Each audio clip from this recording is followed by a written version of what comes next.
All right. Hello, everyone, and welcome to today's webinar, When Grants Aren't Enough, New Revenue Strategies for Nonprofits. My name is Angela Jackson, and I'm the Director of Marketing and Communications at the University of Maryland School of Graduate Studies. We are so glad to have you with us today. This webinar is brought to you by our Social Entrepreneurship Graduate Certificate Program, which is a 12-credit program designed for people who want to build practical, sustainable approaches to mission-driven work. We'll share a little more about the certificate later, but for now, I am so excited to introduce today's presenter. Dr. Jim Kucher is an assistant professor at the University of Maryland School of Graduate Studies and the program director of our Social Entrepreneurship Graduate Certificate Program. He works with nonprofits and mission-driven organizations to help them build more sustainable revenue models. He's also supported more than 100 nonprofits and social enterprises in developing new programs, services, and funding approaches, and has helped secure more than 70 million for mission-driven initiatives. So a few housekeeping notes before we begin. Today's webinar will be interactive and there will be opportunities for exercises and questions. There are a few ways that you can ask questions. We will have some dedicated time for Q&A and questions, and you can use the chat for those comments or questions that you're comfortable sharing with everyone. You can also use the Q&A function to submit questions, including anonymous questions, and we'll answer them during the presentation. After the exercises that we're going to do, you'll also have an opportunity to share verbally. Just use the raise hand function when prompted and I'll unmute you. If you're having any technical issues or have additional questions, please feel free to message me directly in the chat. And again, this webinar is going to be recorded and you will receive a copy of the video after the session has ended. And so before I turn things over to Dr. Kutcher, we would actually like to know where all of you are joining us from. So I'm going to launch this poll. And so if you all can fill this out and just let us know where you're joining us from, that would be great. You can do so as we get started. And again, I am going to turn things over to Dr. Kutcher. Thank you, Angela. Good morning. Nice to see you all. We are truly honored to have you all with us this morning. And I am truly honored to try to remember how to use my share function, which just went crazy with me for some reason. Bear with me on that one. Thank you very much. There we are. All right. So, Angela, thanks again for making all of this happen, for doing all the amazing work that you do.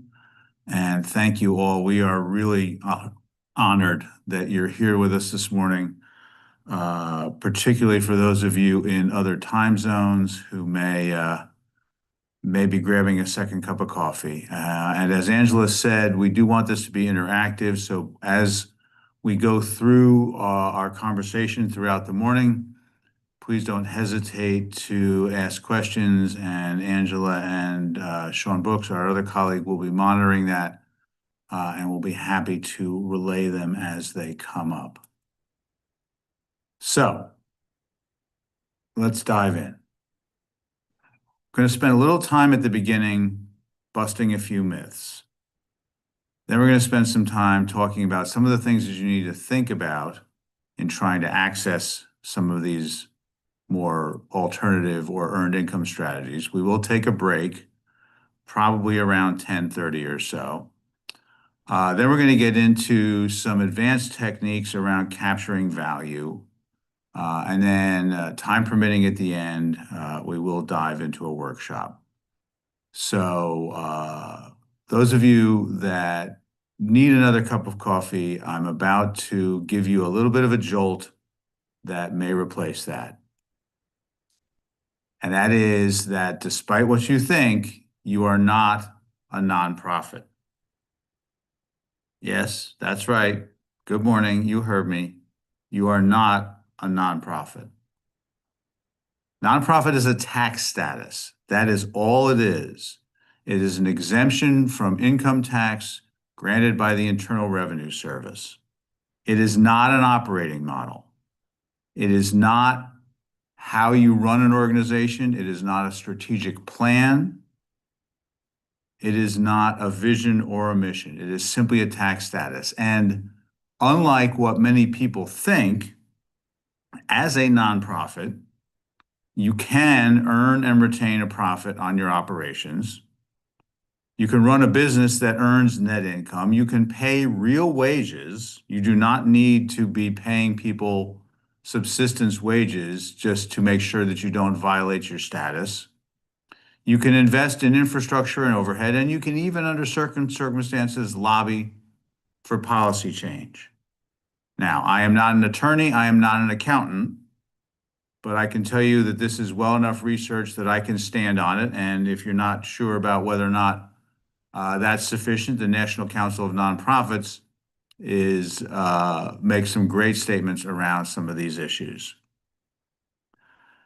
More importantly, relative to today's conversation, if you earn an operating profit on a business that you run as a 501c3 tax-exempt organization, that profit does not jeopardize your status as a 501c3. Further, if it is related to your mission, you still may be exempt from income tax even on that earned revenue from a business entity. If it's unrelated, meaning it's in a completely different universe, you may pay income tax on that portion of the revenue. It does not expose your donor income to income tax. It does not expose your grant revenue to income tax. It only is relevant to the profit that you earn on an unrelated business. In fact, the actual subsection of the law is called unrelated business income tax. When you talk to nonprofit tax professionals, you will hear the acronym UBIT, U-B-I-T. That's what we're talking about here. Also, contrary to popular opinion, it does not impact your ability to obtain donations or grants. In fact, most savvy donors and savvy grant makers like to see the fact that you have an earned income strategy. So, I recognize that I'm basically giving you an extra cup of coffee first thing in the morning. So I want to stop right here because I know this is tough to get past and see if folks have a few questions, reactions, or comments in the chat. Angela, if you would be so kind, I saw a couple things pop up already. But if you see other things in there, please feel free to call them out.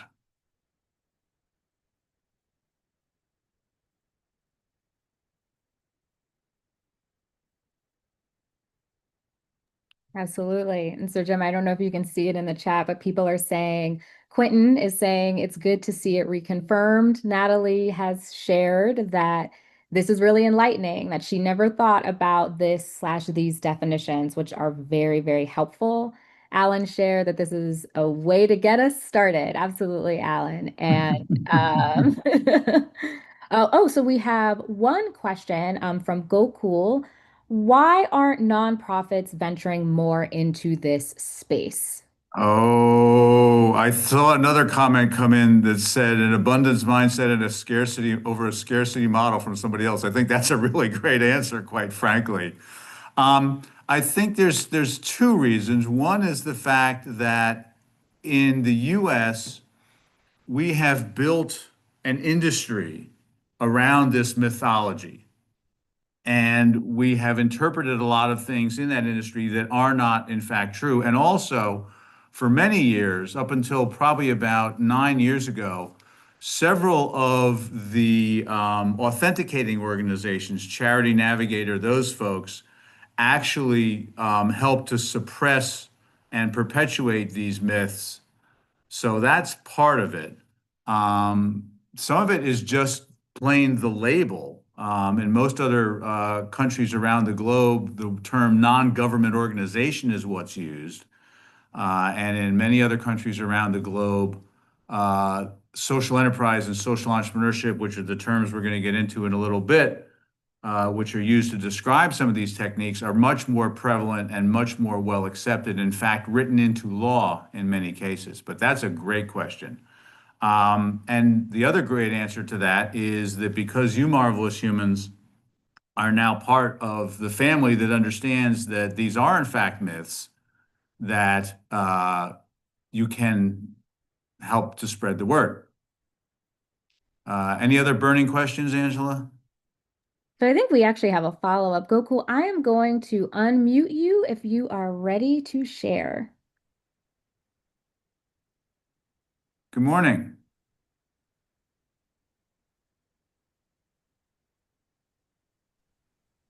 Can you hear me? I Yes. can. So I am from India, and this is a very, very common approach where, nonprofits are focused on an earned income revenue strategy. And as Dr. Kusha mentioned, social entrepreneurship is very, very common. And teaching social work here in the United States, I find it really appalling that the strategy is never taken advantage of. Thank you. Yes, India is famous for its early adoption of a lot of these concepts. No less of a leading light in the field than Dr. Muhammad Yunus, who built Grameen Bank, which is a fantastic organization. And Gokul, thank you, by the way, for being up in what I'm assuming is the middle of the night for you. Uh, so thanks for being with us. But yeah, as I mentioned, across the globe, it is much more relevant. But again, we can start spreading the word. So thank you all for those thoughts. And Gokul, thank you for your comments and thank you for being here from across the pond. All right. So as you may have heard me use the term already, you are a social enterprise, and we'll unpack what that term means in a little bit. One of the most important things to understand about a social enterprise is how you are structured legally makes absolutely no difference. You can be a for-profit organization as a social enterprise. There are many. In fact, in the US, there are as many for-profit social enterprises as there are nonprofit. The technical issues around that get into problems with investing and some other things. But again, it doesn't matter. You can be a cooperative. Proud to say that Baltimore is a hotbed for co-op organizations. And in roughly 24 states in the US, there is something called a benefit corporation. The state of Maryland was the first state in the union to pass this legislation. And a benefit corporation is a very specific legal structure that allows you to bring investors in, just like you would in a commercial for-profit entity, but still maintain a social benefit status as an outcome. It was built out of concerns over shareholder lawsuits. And it's a great tool that you can use to help do what you want to do, but still get investors in the way. And we'll show you later on this morning about how to specifically attract those investors. So, how does that feel? Stand up and say, I am a social enterprise. Does that help a little bit with recovering from the shock of the fact that you're not a nonprofit? Does it give you perhaps a little bit of pride? What are we seeing, Angela? All right, so we're seeing some people put in the chat that it's exciting. It would change the way funders look at us. I opened Maybe not. We'll get into that. That's a great point. Thank you for whoever made that comment. and so we actually people are saying fun and relief, it's freeing, it's enlightening and encouraging. We have one question from Christine. Yes. What if we are anti-capital as an organization? Anti-capital or can we unmute Christine? Christine, do you mind raising your hand so I can unmute you? All right. Oh, Lauren. Because that's a really interesting point. All right, Christine, you should be able to unmute. Hi, Yep. Christine. Hi Thank there. you. Thank you. Sure. So let me ask you a clarifying question so I can answer your question better. When you say anti-capital, do you mean against money or anti-extractive capitalism as it's It, currently practiced in the United States of America? yes, the latter. I just wanted to get my comment off quickly. Yeah. Yeah, no, thank Yeah. you. That's so um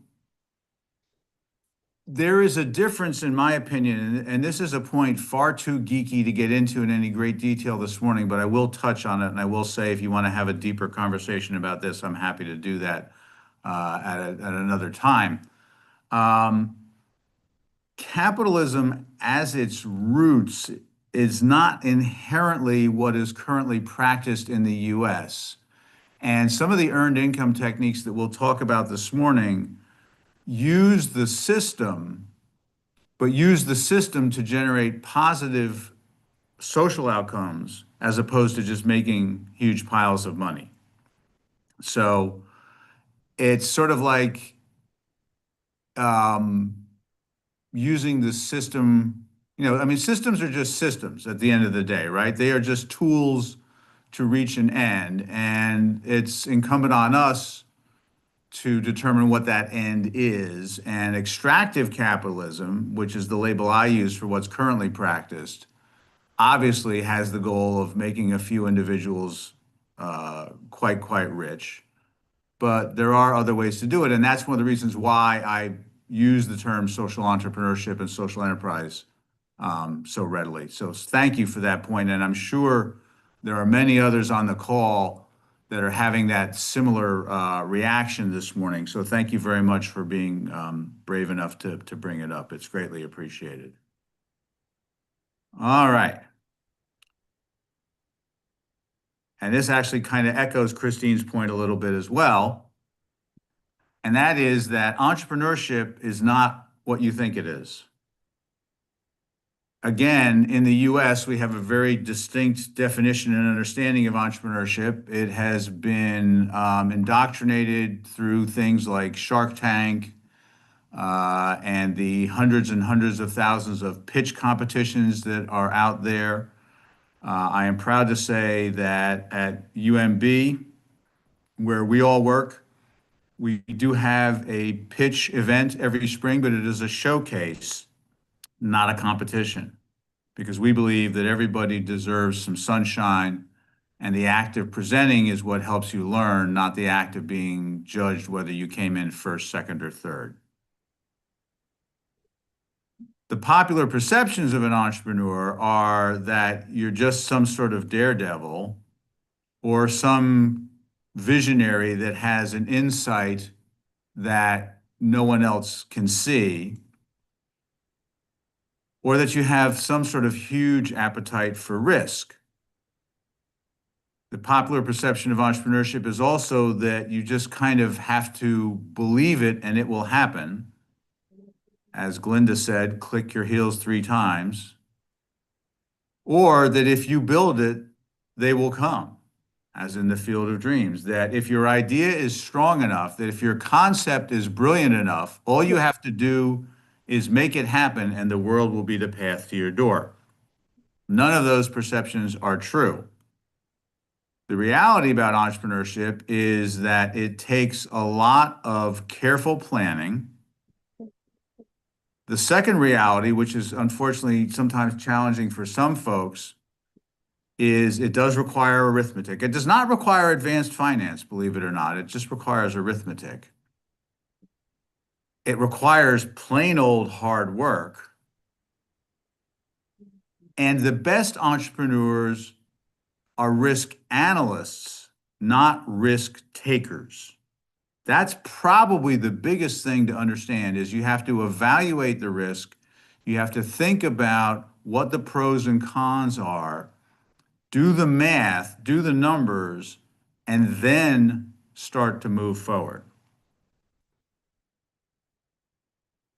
One of the analogies I love about entrepreneurship is skydiving. Now, you would ask yourself, and I ask myself every time I talk about this particular aspect of my work, why would anybody jump out of a perfectly good airplane? Frankly, I have no idea. It is not something that is on any list that I have ever made or ever will make. But I do understand that people do it.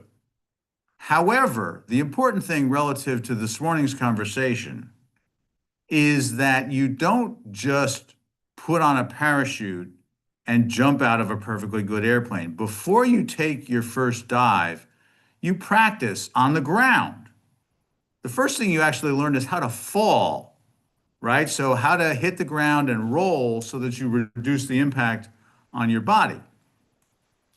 You take a lot of classes, you take a lot of training, you learn how to pack your parachute. And the first time you jump strapped to an experienced skydiver. So once again, a lot of risk analysis, a lot of risk assessment, a lot of training, a lot of practice goes into being an entrepreneur. This is no less true for a social entrepreneur, which I hereby deem each and every one of you on this call to be said social entrepreneur, running a social enterprise. Now, we're going to talk a lot about value today, but this notion of social innovation and social entrepreneurship has been gaining steam for quite some time. Yes, it is much more popular overseas, but I think particularly given the current environment and the current environment as testified by the marvelous number of folks that are here this morning to participate in this, is that perhaps our time has finally come to make this the way that we do things. Social problems continue to exist and continue to be difficult to solve. In fact, there is a term in social work called a wicked problem, which is exactly that. It's an intractable, difficult problem. Costs are going up more and more every day. Revenue is going down and down, but most importantly, and my friend from India mentioned this a little while ago, it's old ways of thinking. So today we're going to help you come up with new ways of thinking and new ways of working that can help you understand how to do this better. Now, social innovation is a broader term. Social innovation can even be a piece of legislation, an intervention, or some combination of this. It does not have to be a product or a technology or a service. One of the ways that social innovation can be thought about is through a diagram that was published a couple years ago by some colleagues of mine that talks about the various ways that society interacts. On the top, in the top blue bubble, you have community, which is each of us, individual humans living their lives, paying their mortgages, paying their electric bill, all that sort of stuff. Then you have ecosystem. That is all of the support organizations that make the world go round. That's government, that is academia, that is banking and insurance and all those things that enable things. And then there's enterprise, which is folks that are building things and selling products and services. And yes, those definitions overlap, but I hope you can follow along here well enough. When community and ecosystem interact, that creates social wealth. That is where human condition is improved. Where community and enterprise interact, that creates communal wealth. The simple shorthand for that is jobs, right? You have a job with an organization, and because of that, you're able to pay your bills. When enterprise and ecosystem interact, you create economic wealth. That's things like increases in the gross domestic product, increases in tax revenue, those sorts of things. But what Tom Lumpkin and Sophie Back, who built this model, talk about, and is a core principle of the work that I do, is this notion of civic wealth. And the notion there is that all three systems can interact to both make an economic improvement and make a social improvement at the same time. Traditionally, the nonprofit industrial complex, which is my label for this sort of intractable old paradigms, only has interacted in the space between community and ecosystem. Enterprise doesn't really get involved. Maybe enterprise sponsors a gala. maybe a corporate donor makes a donation, but they don't get really involved in the deeper sense. When you start to think about social innovation with value capture, you get closer over into enterprise. Now, to get back to Christine's question, you'll notice that that yellow circle that I've overlaid doesn't go completely over the enterprise side, because there are still people in the enterprise community that are seeking to build maximum wealth and maximum value and shareholder value and billions of dollars in stock certificates and all that stuff. So I'm not saying that it's a complete takeover. I'm just saying it's a different way of thinking and a different way of moving through the world. And I just want to reinforce as I go through this, we're going to go through a bunch of stuff here fairly quickly. I want to reinforce for you that if there's something that you really need to say, stop, hey, wait a minute, please don't be afraid to pop something in the chat. And Angela knows that she has absolutely the right to interrupt me, because I want to make sure that we're not blowing past something that's hanging somebody up this morning. That's a critical part of our conversations today. But again, the point here is that you learn how to capture value. You learn, as I said a minute ago in talking with Christine, how to work through the system to increase your value and still maintain social good. Jim, I'm actually going to interrupt you because Please. we do have one really interesting question in the chat. It's also from Go Cool. I love, love, love the engagement. Could you address the anti-money making syndrome in the nonprofit thinking environment here in the US? His MSW students freak out on hearing the term money making.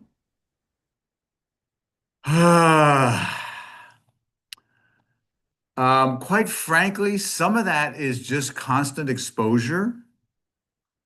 Some of that, I think, witnessed in part by the marvelous turnout that we've had this morning, is a sign of the times. I mean, there's an old saying in basic psychology. It's also part of anybody who's ever worked in any recovery environments, where that change occurs when the pain of change is less than the pain of staying the same.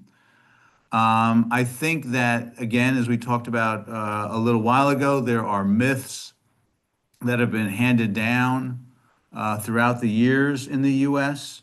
But a good portion of it is also, quite frankly, as a fellow educator, our job to sort of hold folks' hands and reassure them, and say it's moving forward. I will also say to you that, and this is not a topic we're going to get into in any depth this morning, that there are some folks who are involved in the nonprofit industrial complex more because it helps them feel good than because they want to make actual change. And we'll talk about that a little bit more a couple slides down the road. But yes, thank you very much for the engagement.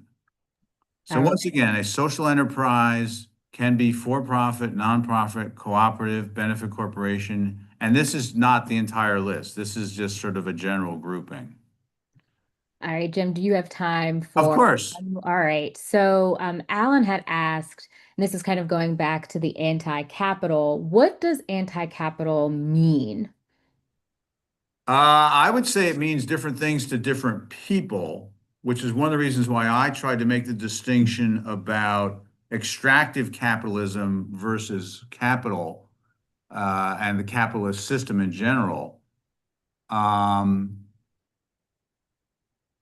Not to geek out too much, but Adam Smith, who is well known for writing a book called The Wealth of Nations, which is widely credited as the beginning of capitalism, actually, when he was alive, wrote a book called The Theory of Moral Sentiments, which was much more popular than The Wealth of Nations.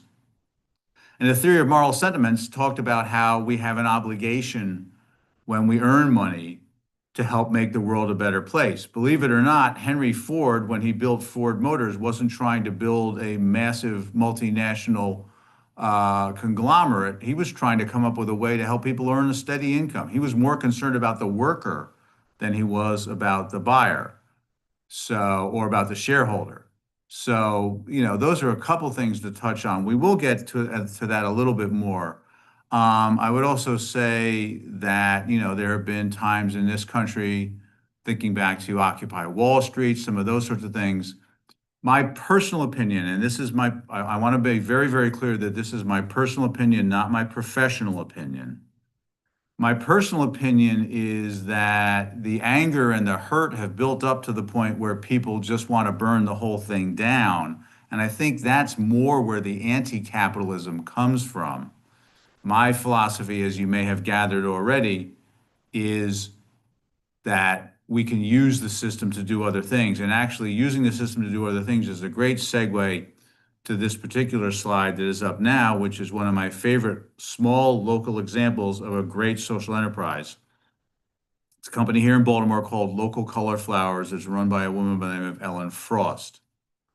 I will start this example by saying that I am a husband, and therefore flowers are part of my survival strategy. I make sure that the queen gets flowers on a regular basis because I do very much enjoy the privilege of staying married to her.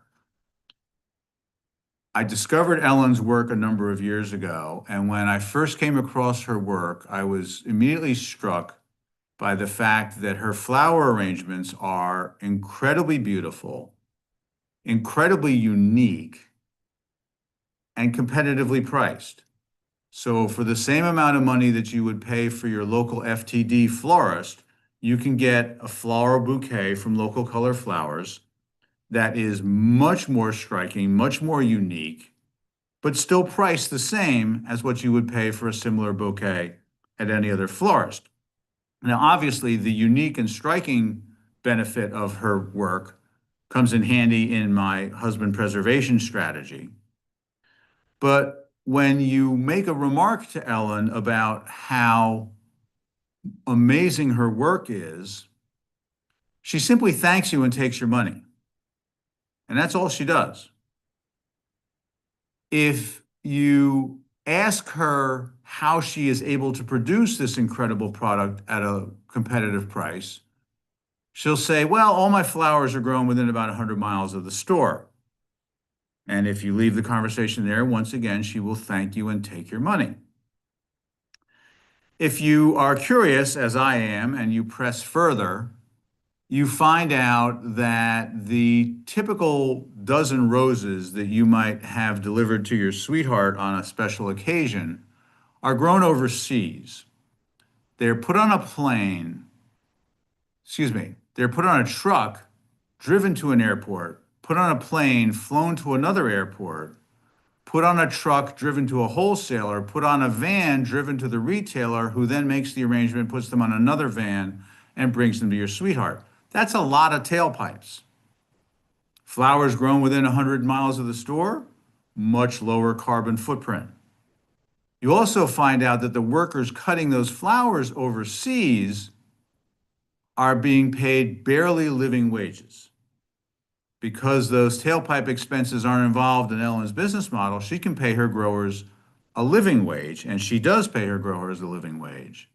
But again, it's the product and the price that are what's talked about. The reason this is important relative to the concept of social enterprise is that many, many folks, when they first dip their toe into this space, end up thinking about a product or service and saying, well, we can't really be price competitive, but it's okay because people know that the money is going to a good cause. And while I understand that thinking, it's dramatically insufficient because it's just a fundraising premium. It's no different than your public television station saying for $75 donation, you get the CD. For $100, you get the tote bag. For $200, you get the bottle of wine. It's that sort of concept that happens when you are not thinking about price competitively. Okay, how are we feeling about this one, folks? All right. So as responses come into the chat, and again, You all, if you want to send your responses to just the host and the panelists, you can, but you can also now send it to everyone. We do have some questions in the Q&A. So the first question is, can you define where individual/family philanthropy lives in this model? Oh, yes, I can, but you're going to have to wait. All right. Well, we will get to that. One other um, question is there a best practice social enterprise model nonprofits can use or a good book? Well, some bald-headed guy that's talking to you this morning wrote a book about it. This is not a plug. There are lots of good books out there. Um, Perhaps, Angela, we had not thought about this before we set this up, but perhaps we can forward a reading list to folks as well after this to help them figure a few things out. I will say that the model, to a certain extent, depends on what you end up doing, but we're also going to spend some time in a little bit helping you figure out what sort of model might make sense for your organization. The reality of the model question, and we'll get to this in more detail in a little bit, is that it is very dependent on what your social mission is. So, Ellen Frost, who we just talked about, her world is making the world more lovely through flowers. But if you think about it and you dive down deeper into the philosophy, and Ellen does do this when you get a few minutes with her, making the world beautiful includes reducing its carbon footprint. It's not just give the flowers. There's another great local Baltimore organization called Love and Cornbread, whose mission is feeding hungry individuals. And their specialty in the meals that they serve is a marvelous, delicious cornbread mix that they make and heat and include with their meals, but they also sell the mix. So it's that mission integration, and we'll get more into that in a minute. All right, thank you, Jim. And I'm getting some things in the chat that people are unable to fill out the poll. So I just relaunched it again. If you've already filled it out, you do not have to fill this one out. I've downloaded your responses, but this is just for people who were unable to complete it that second time around. All right. Thank you. And thank you for the poll responses. And I was wondering why it kept popping up on my screen. Now I know. Now you know. All right. So we have another question, or maybe this is just a comment. Someone said that their focus is, or Letta actually said, their focus is African American nonprofits. Their concerns about the current system is that it was never built for us, rooted in a system that is not concerned for our general welfare, but we are stuck begging from a system that giving cursory dollars with no thought of impact, but overcoming guilt. I hope to learn how we can, on a community level, change the paradigm. I love you. I love you. I love you. We're gonna give you a taste of that this morning. I can't say that in the next 2.5 hours that you're going to become expert, but there's ways to fix that as well. But yes, we will give you a taste of how to change those paradigms. So thank you. That is a marvelous, and I could not agree more. And I would even say that within the nonprofit industrial complex, that comment is not just true for the population that you're concerned about. That comment is true for the vast majority of what is currently done in nonprofits. I realize I'm generalizing. I realize I'm painting with a broad brush. I apologize for any unintended consequences of that, but it is true for a vast portion of the segment. All right. Thank you all very much for your continued engagement. Thank you all once again for being here. It is greatly appreciated. Hey, Jim, can I ask one more question? Of course. All right. And so one attendee asked, how do you differentiate between social impact, social enterprise, and social innovation? Which term is more appealing to a broader audience? They are all appealing to a broader audience. They are different things. Social innovation is the process that you go through. Social enterprise is the organization itself. Social impact is what you actually produce. And there's actually a piece probably after the break that we'll get to that gets more into social impact, but that's a great question. Thank you for that. All right, time to get down to the nitty-gritty. When you are considering building a social enterprise, there are a number of things you need to think about, and there are also some things you don't need to think about. So we're going to spend the next probably 45 minutes or so going through this portion of our conversation. And towards the end of this section, we will take the promised break. One of the difficult things is that the fundamentals of entrepreneurship still apply. Now, we spent a little time earlier this morning talking about what entrepreneurship actually is and what entrepreneurship actually isn't. But the fundamentals of real entrepreneurship, meaning doing your homework and running the numbers and analyzing the risk, all that still applies. So much like one of the fallacies of entrepreneurship is that if you build it, they will come. One of the fallacies of social enterprise is, well, but people know it's going to be a good cause, so I don't have to have a great product or I don't have to have a competitive price. Could not be further from the truth. Social change as an activity is hard and messy. I don't think I need to spend too much time on that point with this audience, but we'll get a little bit to the details of why that matters relative to social enterprise. You have to recognize community assets.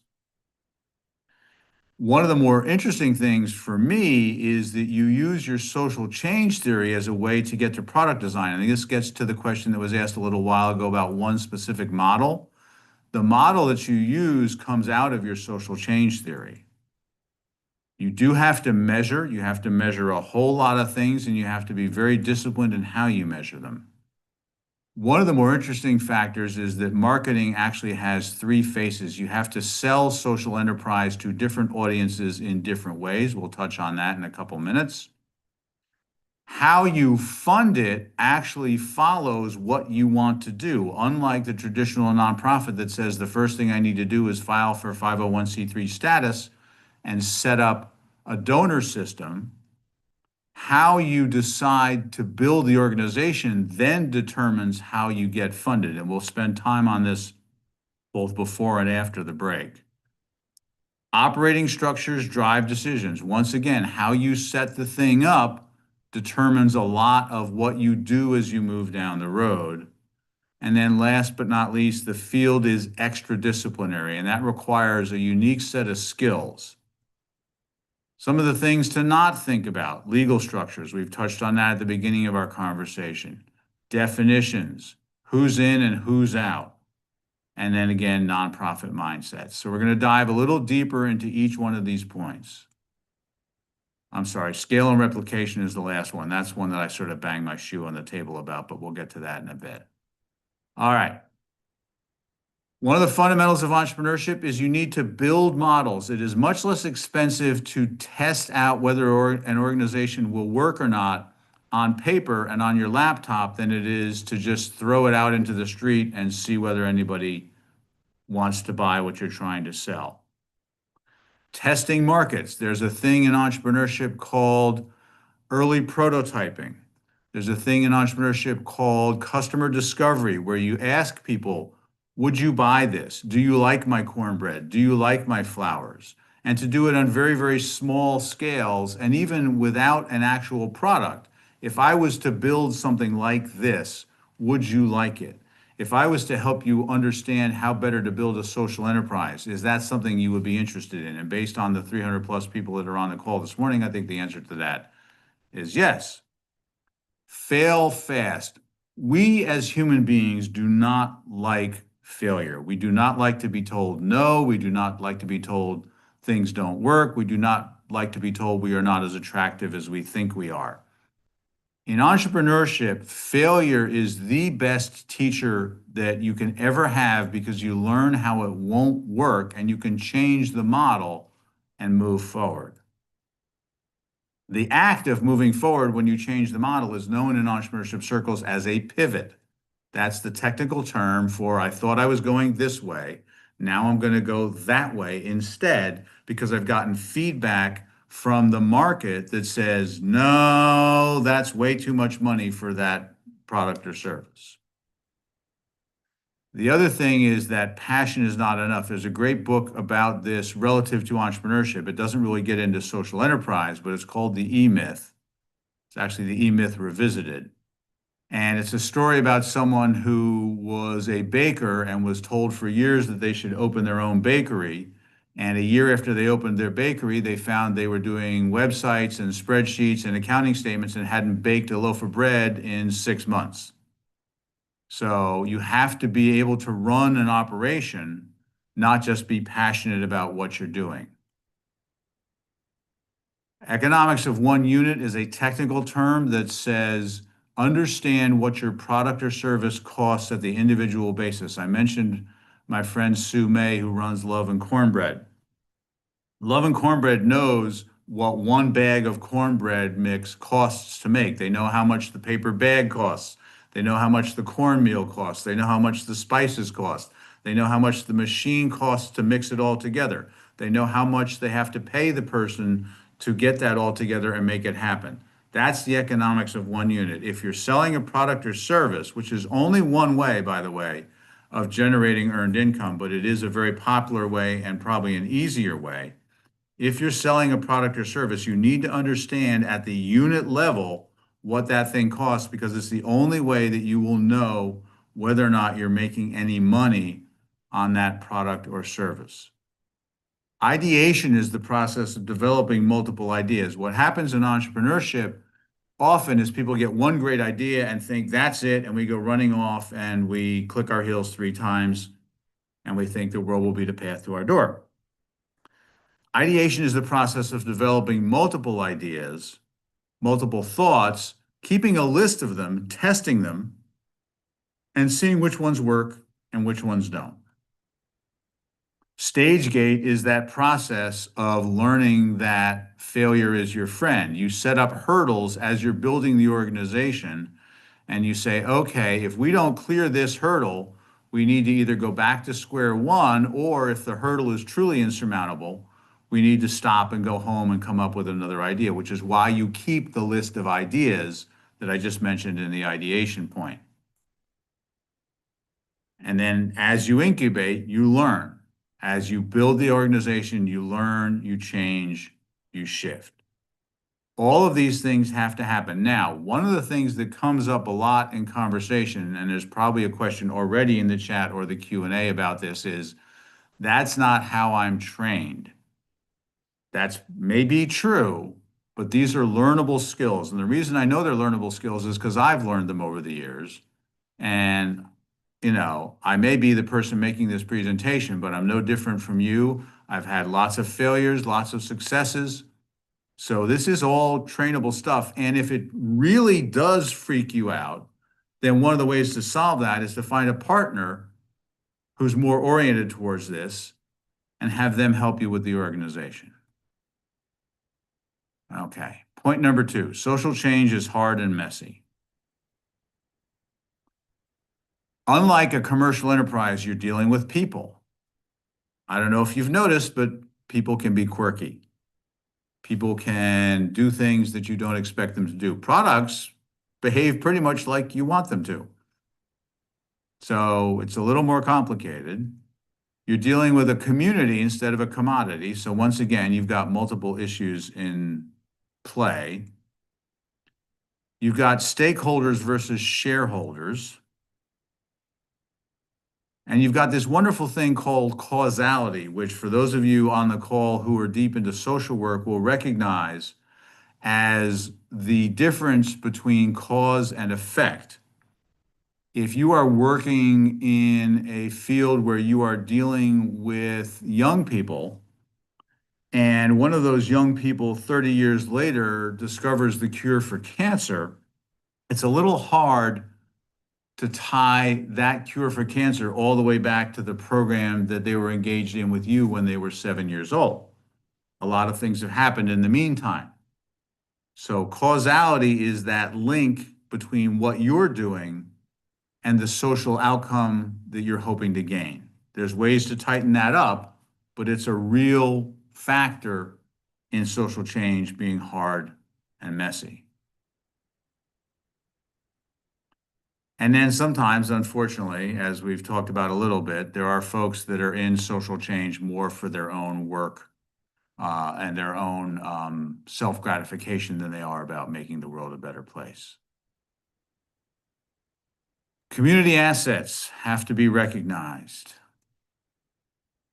Asset mapping is a great tool for that, as a stakeholder and power interest grid. So we have reached, my friends, our first exercise. We're going to talk for a minute about purposes of asset mapping. They can help you discover strengths in the community. One of the reasons that's important is it is not a good idea to do something for a community that it already can and or is doing for itself. It helps the community develop its own sense of pride and empowerment, which is really the point of a lot of social change. It provides real data for you to use to build whatever process you think might help, and it helps guide future relationships. There is a tool called a stakeholder map, stakeholder power and interest grid that I'm displaying on the screen right now. And what I'd like you to do right now, yes, get out a pencil, get out a piece of paper, and draw one of these for yourselves. Angela, I see that it is 7 minutes before the hour. I'm thinking if we take 7 minutes to have folks play with this and then ask a couple of folks to chat about it, that would be great. But I want you to think about this in a couple of ways.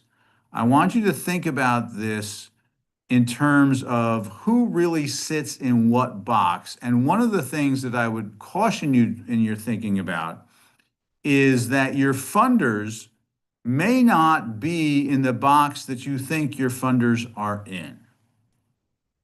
When you think about power, maybe a funder has power, but does a funder really have high interest as opposed to your constituents, the people you're serving, those sorts of things? So, Angela, if we could find the lovely jazz soundtrack that you were playing at the beginning of our time together, and pull that up just for a minute or two so folks have a cue for what they need to work on. Do you need me to stop sharing to do that?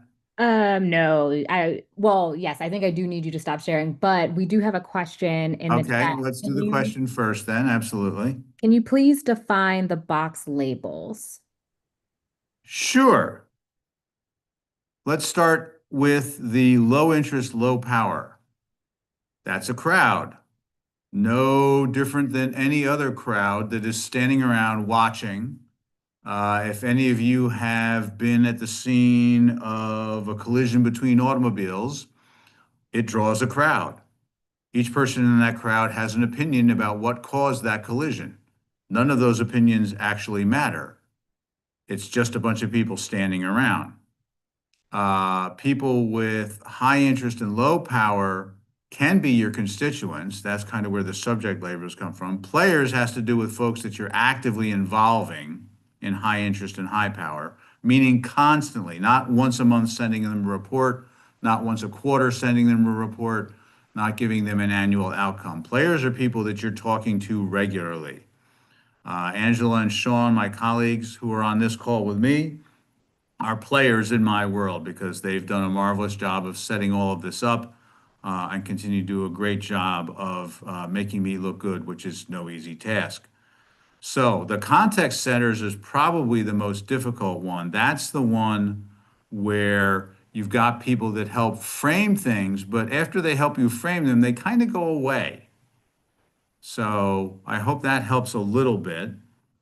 We've got about 5 minutes, unless there's another question, Angela. There is. So when they're doing the map exercise, is this for the whole organization or for each product/business line? Ooh, your choice. Your choice. I leave the exercise up to whatever works best for you. Some of the folks on the call aren't going to have a business line or a service line. They're going to have an organization that's thinking about it. So in that case, I would do that. But if you've got a developed product or service and you want to use this exercise to do that, please do so.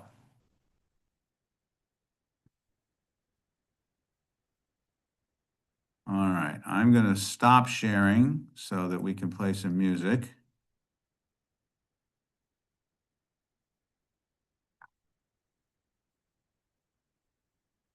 And we'll take about 5 minutes here.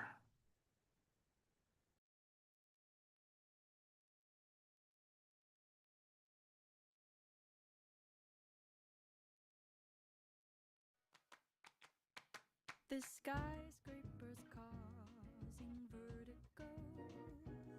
The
All right, thank you, Angela.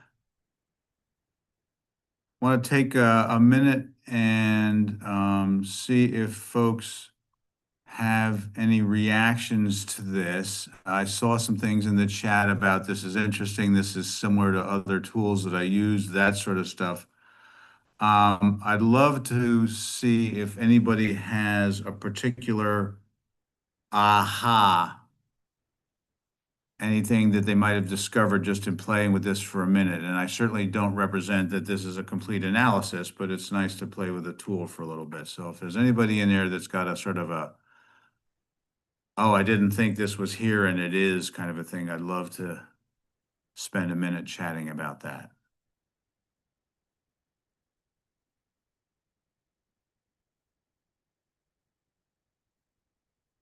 So we have a question. So Okay.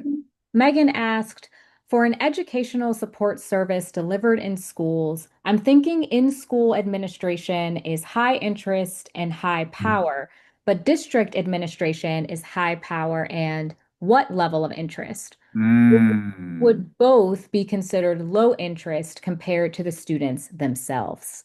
Great question. That's exactly the type of question I was hoping we would get. Thank you for whoever asked that question.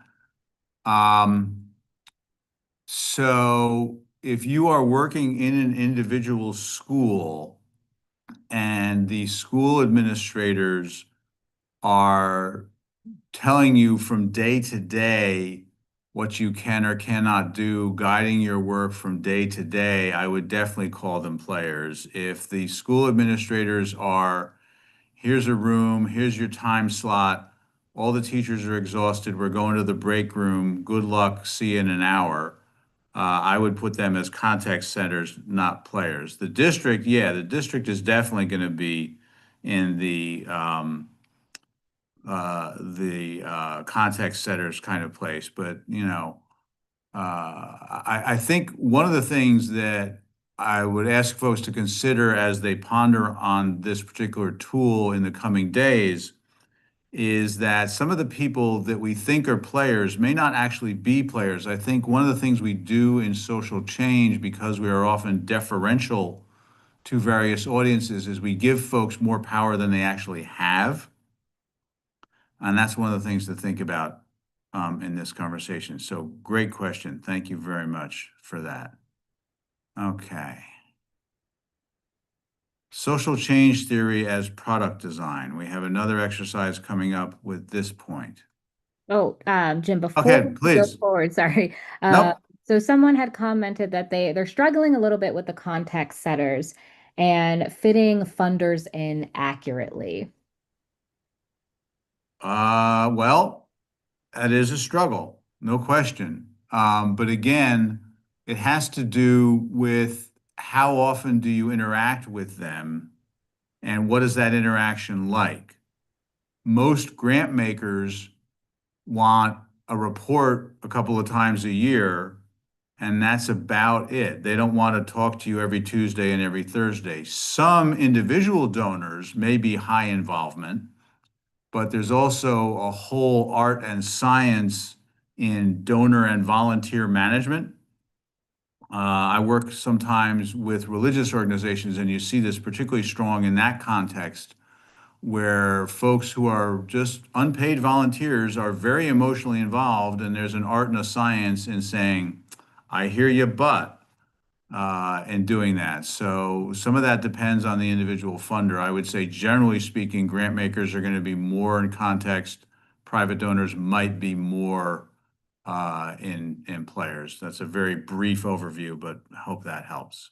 I think that does. And then we have another question. So, can you provide some additional examples of subjects? And this person had found themselves in the players and contact setters. And they're also wondering, where do nonprofit boards fit in? Are they players or context setters? I'll take the board question first because that depends on what kind of board you have, whether it's what's known as a working board or a money board. A money board is basically there to raise funds for you, but leaves you alone in terms of operation. A working board, which is typical in smaller organizations, has more to do with, hey, I need help with this, or can you help me do that?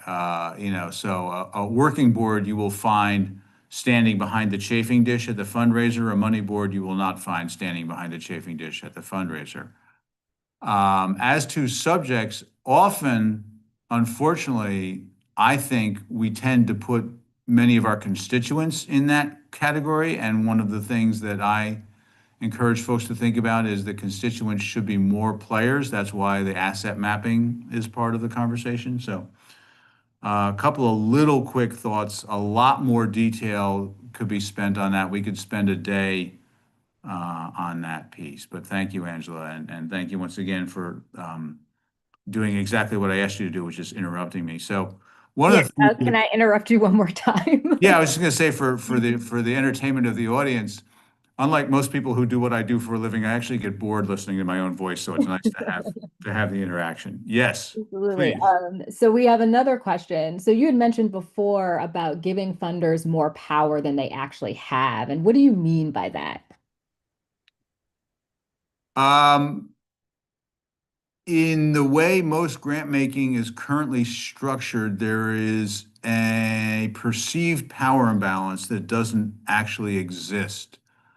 We'll get into that a little bit more as we get into some of the models after the break, but I think just because they're writing a check doesn't automatically give them carte blanche in terms of telling us how to run our organizations.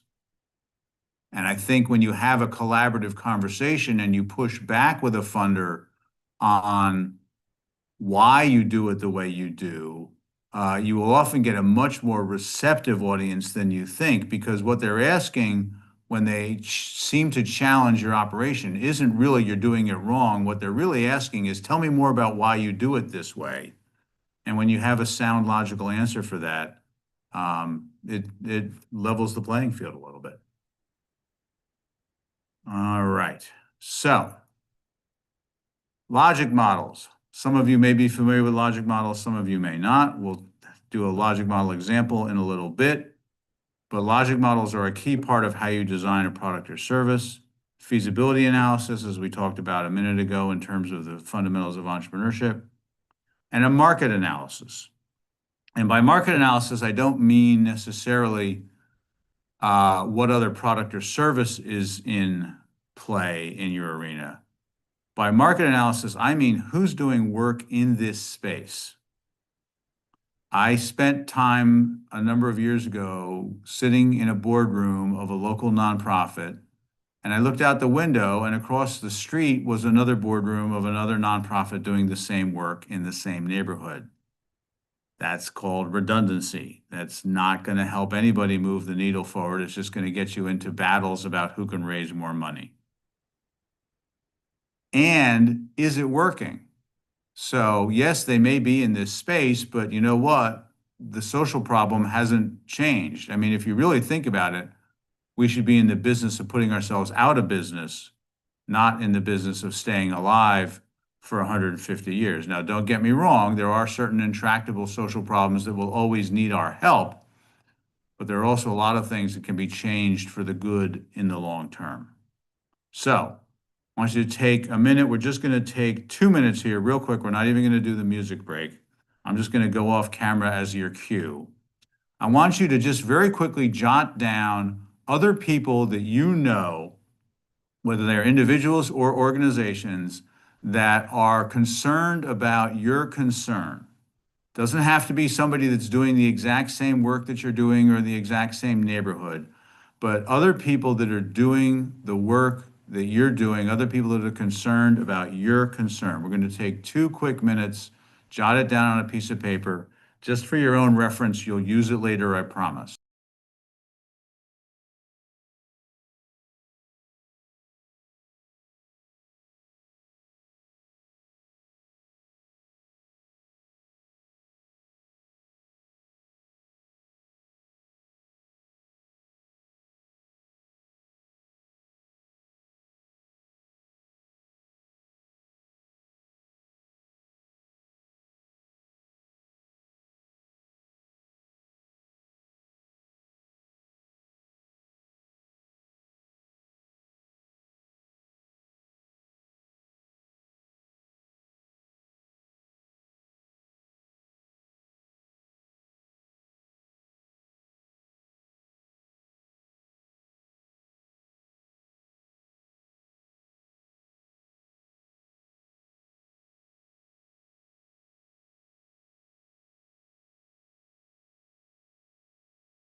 Hi all. You did not lose audio. We are actually we're pausing right now so that you can finish the exercise.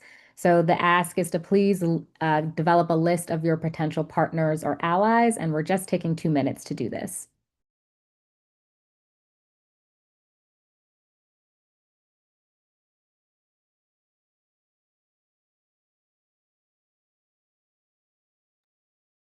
Okay, hold on to that list, not just for later this morning, but forever, because it's a key part of making sure that you're doing this the right way.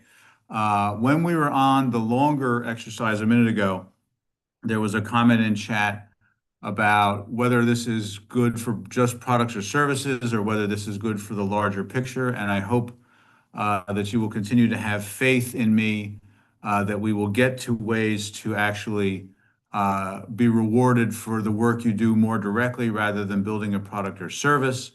But part of that picture, that long-term scenario that we will get to before this morning is over, part of that has to do with making sure that you're not duplicating the efforts of somebody else. And that's why building this list is important. That's why keeping this list is important. And that's why continuing to build this list out over time is vital to your success in actually bringing about social change, which is what we're here to do. So thank you for that. Thank you for humoring me as you did that. And Jim, before we go on, we do Yep. have a question related to the exercise. Please. So someone had asked, what if the people who are concerned with our concern are doing work in ways that are fundamentally in conflict with our core values? That is huge information. That is exactly the point I made a slide or two ago. Let me see if I can get back there. Who's doing work in this space and is it working? Right? So there is a technique in entrepreneurship. And remember, you are a social entrepreneur. So the word entrepreneur is inclusive in social entrepreneurship. That's why I made the point about the fundamentals of entrepreneurship still matter. You are an entrepreneur. You're just doing it for a different reason. One of the things that is fundamental in entrepreneurship is a notion called product differentiation. Very fancy word that says, why are you different? The great difficult question in that is Coke versus Pepsi. I'm sure there are great fans of Coca-Cola in our audience. I'm sure there are great fans of Pepsi-Cola in our audience. They do taste different, but other than that, what is really different about those two products? Very, very little. They are both flavored soft drinks. They both come in cans and bottles. They're both distributed worldwide, blah, blah, blah, blah, blah, blah, blah, blah, right? There really isn't a lot of differentiation between Coke and Pepsi. I know there are people that say that the difference between Coke and Pepsi is a hill to die on. I get that. I respect that. But from a practical standpoint, there isn't a lot of difference. So knowing what other folks are doing, and particularly knowing how they're doing it wrong, which is what I'm hearing in that question, is absolutely vital information because then you can say, okay, let's analyze all the things that they're doing wrong so that we can not do those and do other things that are doing it in the right way. Great question. Thank you. All right. It seems like we have a verbal question. So Rebecca has raised her hand. I'm here for you, Rebecca. All right, Rebecca. Oh, Rebecca, did you mean to put your hand down?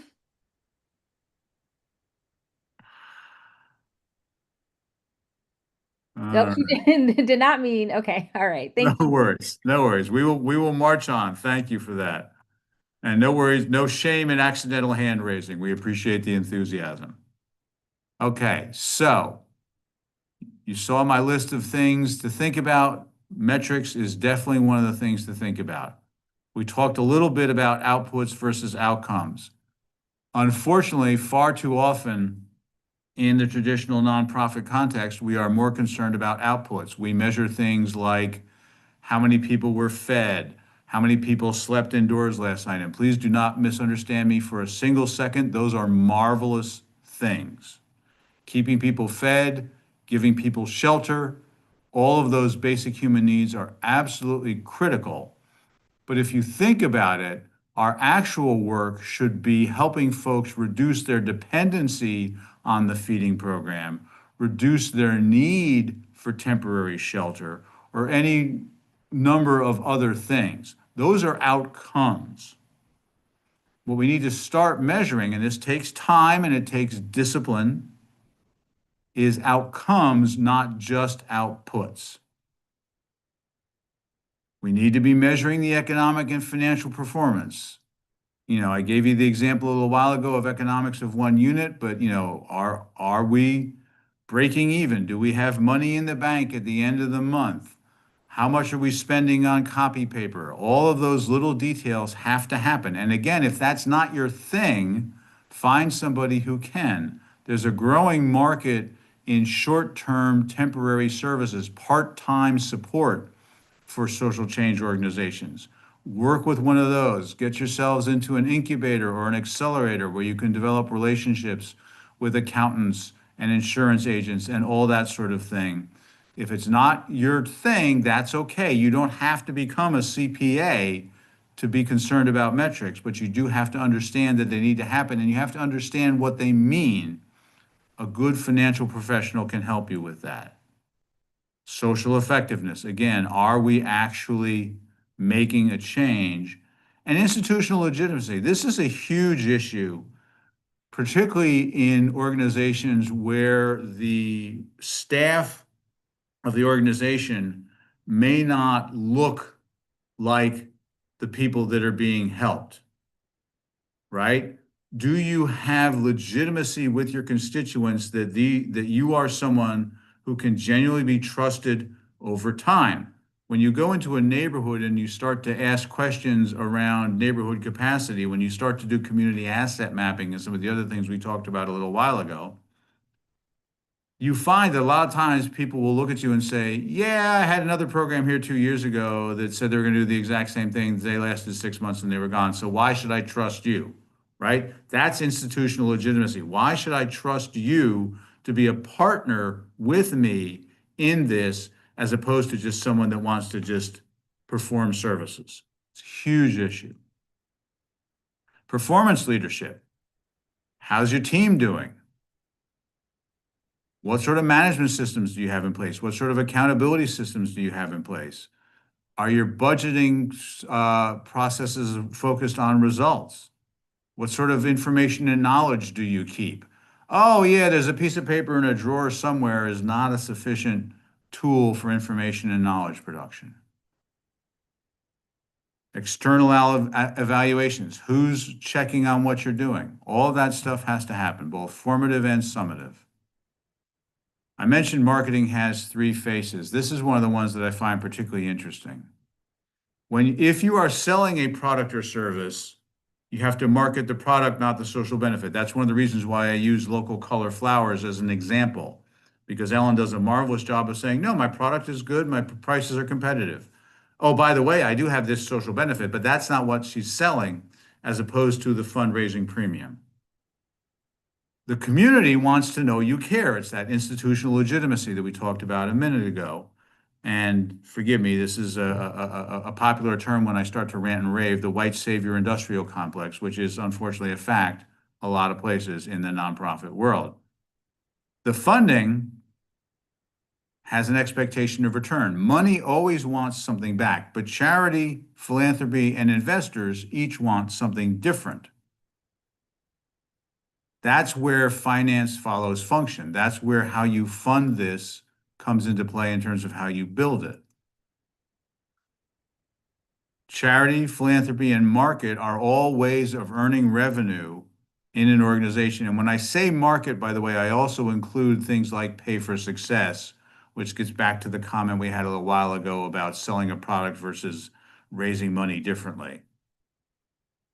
Charity expects an emotional return. And by charity, I mean individual donors, individual humans giving you money. What they expect in return for that donation is to feel good about themselves. If they make a big enough donation, they probably expect to have their name on the side of the building. But it's an emotional transaction. That's what they're doing. I felt good because I gave money. So you have to understand that that's the exchange that they're expecting, and you have to manage that return. Most of us that come out of nonprofit contexts are usually pretty good at this. We're pretty good at making donors feel good about themselves. Philanthropy wants to see social impact. Sometimes they want to see outputs, not outcomes. But investors actually want their money back in some way, shape, or form. And we will talk about investors and impact investing after the break this morning. And then there's lots of different hybrid organizations that look at double and triple bottom line, impact investing that gets on economic and social returns. There are trade-offs. There are non-traditional payment models. One of the things that's happening in impact investing is something called a revenue-based loan, where you pay the loan back as your income increases. on a proportional basis. It's a marvelous tool. Everybody in impact investing has different expectations. This is not a mature field by any stretch of the imagination, so don't think it is. High net worth individuals versus foundations versus community organizations, et cetera. They each have different expectations. Social impact bonds are a great label. It is not actually a bond. It's just a tool for financing. And after the break, we're going to get into detail on how those work and actually give you the tools to make those tools work for you. But they are driven by a reduction in social cost. You actually reduce the cost to society, which again is the goal we should be shooting for. It's a three-party alliance with the government, an investor, and a social enterprise. Hey, Jim, How can you, I ask some questions? please, All please. right. So we have a couple of questions in the chat. So what happens when you operate in a space where there is redundancy, but as an organization, we feel and have data to show that though our implementation of a similar service, although duplicative, it will be more effective and have a stronger impact. As an organization, we struggle with the don't duplicate services mentality when the other players in the space aren't really doing an effective job. Wow.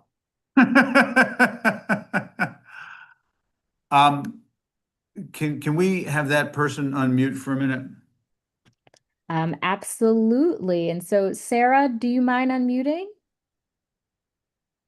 If you can raise your hand, I can unmute you.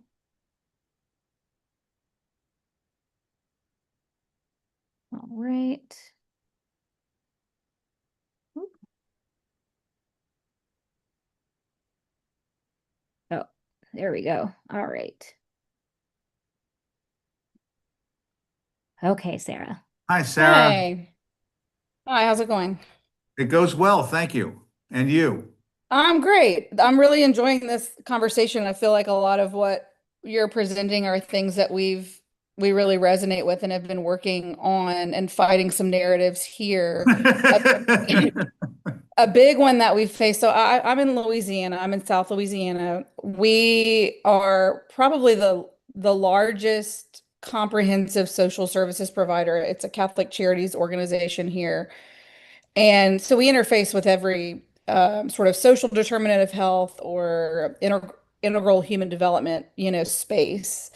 And so we come up against a lot of very small nonprofits, nothing wrong with small nonprofits, but who I think you said earlier about people who want to get into this work to feel better, or maybe they've had a personal experience and they want to get into, fixing what they Yep, experience. yep.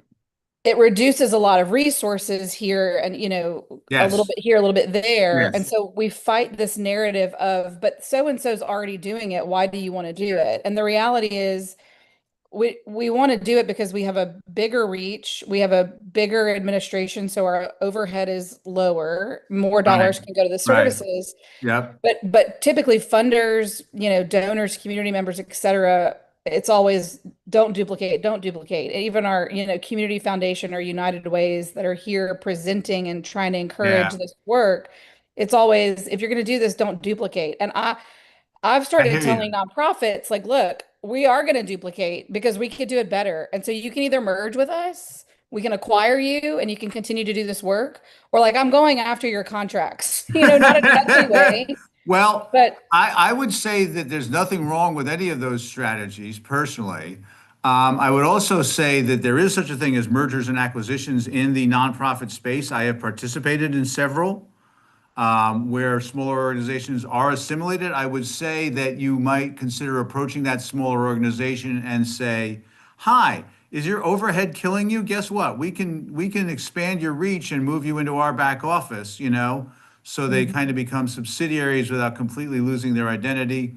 But a lot of it is that emotional tie. A lot of it is that, I founded this because, as you said, I experienced this particular condition and I don't want other people to experience it. Well, good. Let's partner. Let's work together. And yeah. if the person flat out says, no, I want my own sandbox and I want my own sand toys, then the honest answer to that is, okay, have a nice day. good luck with that. But I want you to know that we're going to be here and we're going to do this. So, let's work together. So some of And it is how you frame the question too. yeah, and what would you say to like government, et cetera, who really hones in on this and really harps on this idea of there's too many people doing the same thing in the space, which we fight a lot. And then on the flip side, we end up looking like big bad Catholic charities because we're taking up a big space in the room. So it's a real struggle for us. We It's- don't partner well Well, because of I that. notice ESQ at the end of your name, which I assume means you've been to law school. Yes. Therefore, you are trained in the art of the persuasive argument. Yes, correct. Oh, yes, I have no problem with it. I'm thinking more of the rest of our staff who interact on a daily basis with, legislators. Well, cover- perhaps before you have conversations with external partners, you need to have some conversations Yeah, with that's a great internal idea. colleagues. Yeah, great idea. Thanks. Well, thank you. Appreciate it. And I appreciate the exposition because I wasn't quite getting a handle on the question. Yeah. All right, great. Thank you. Angela, how we doing? We're doing well. We have two more questions. So, Okay.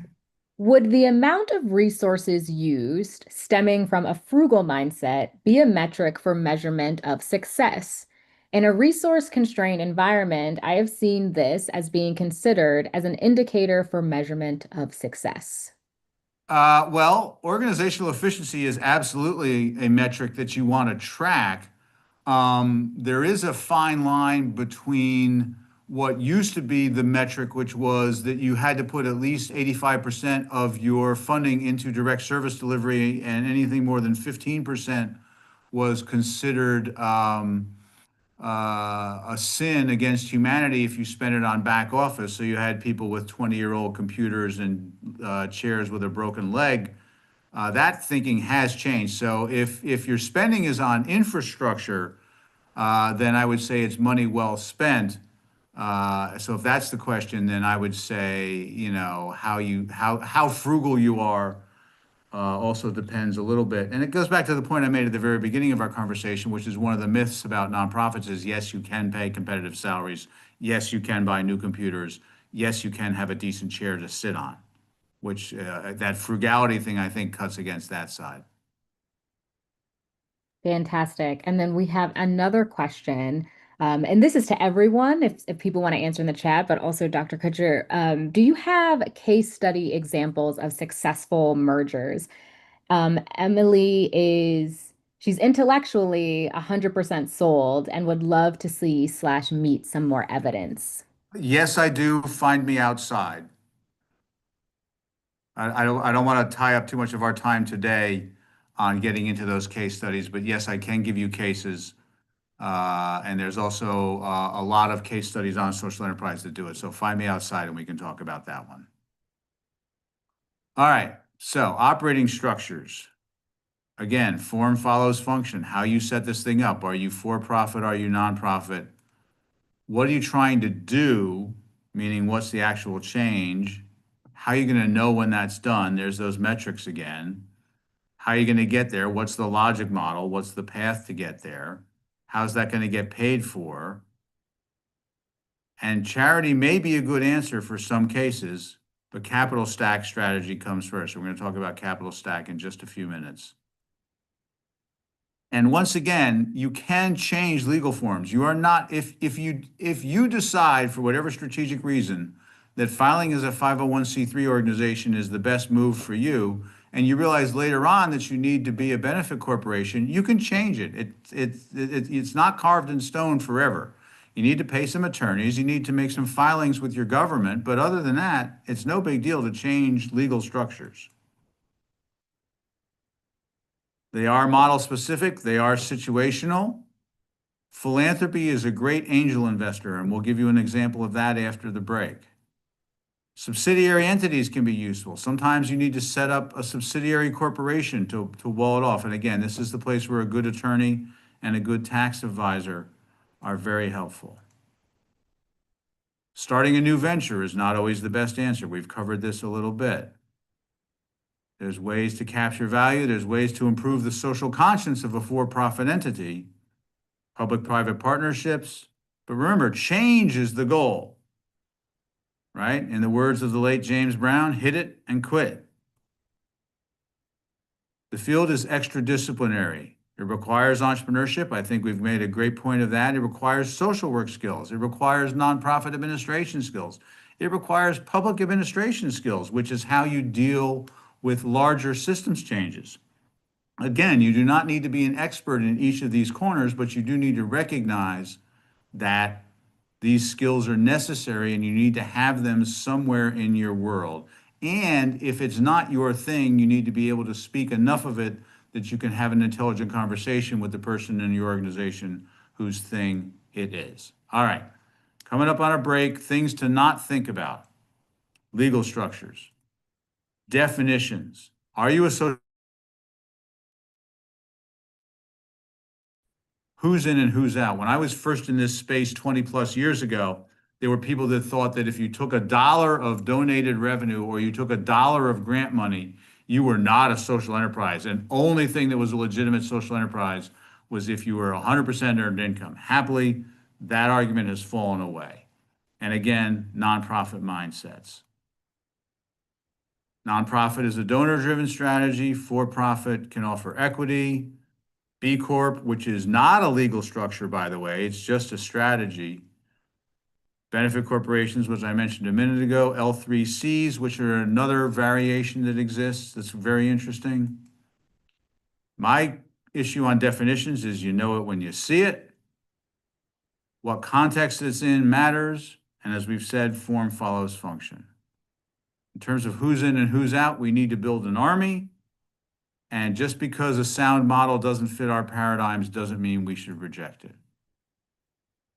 Begging for Change. It's the title of a book by a dear friend of mine, Robert Egger, who built DC Central Kitchen. And his theory was it is both their social change theory and their funding model. How can you tell if it works? Again, don't just get out of the community, be measuring things. The problem with nonprofit mindset about this question of operations that nobody wants to pay for it. Not true. Preserving the organization versus making social change. Again, the idea is to bring about change, is to make an actual change in the community. And then, as I mentioned, the industrial complex. And of course, getting sympathy versus empathy. One of the most important points on things not to think about is that often an effective social enterprise is a unique combination of circumstances. There's a great well-known organization here in Maryland called Vehicles for Change. Vehicles for Change only works in communities where mass transit is ineffective. Baltimore, the mass transit system is a joke. The only people that ride mass transit in Baltimore are people that can't afford a car. New York, mass transit is much more accessible to a much larger percentage of the population. Washington, D.C., Chicago. So in those cities, Vehicles for Change's model doesn't work. It's also not important to grow. This is a uniquely American problem, I think, that we're so focused on growth. Even our funders say, how are you going to replicate this? How are you going to scale it? Maybe being very effective in one community over time is the most important thing you can do. And it's even worse if the growth strategy impacts social impact. Some of you may know Ben & Jerry's is now owned by Unilever. What was a great socially conscious company is a little less so now. Models may not transfer. Lessons can be learned, but models may not transfer. And we are at a break. I'm happy to take a question or two, and then we're going to give everybody a chance to stretch and take care of whatever needs they have. Angela, how we doing? I think that we are doing really well. One question that I did see is this is going back a little bit, but when you're looking at vendors or certifiers, would those qualify as partners or allies? So the point on partners and allies was to get people thinking about who else is doing the work. So I would not say a vendor or a certification organization is either. I would say they're more in the stakeholder power and interest grid than they are in the partners and allies conversation. Just my quick take. Again, folks, I do want to stress that this is a very brief webinar that we're getting over a lot of detailed subjects. that I've spent way too much time researching and teaching. So a lot of these answers are much more nuanced and much more subtle in the long term than they are in the quick answers we're getting here, and I do apologize for that. All right. So that's all we have for now. We can take a break. All right, so it is 10:36 according to my computer. So why don't we say 10:45, quarter to 11, quarter of the hour. I will stop sharing so Angela can play the music. Thank you very, very much for your time, for your interest, your participation. This has been wonderful, and we'll see you in about 13 minutes. No, 8 minutes. There we go. Thanks. See you soon.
All right, everyone. It is 10:45, so we are coming back from our break.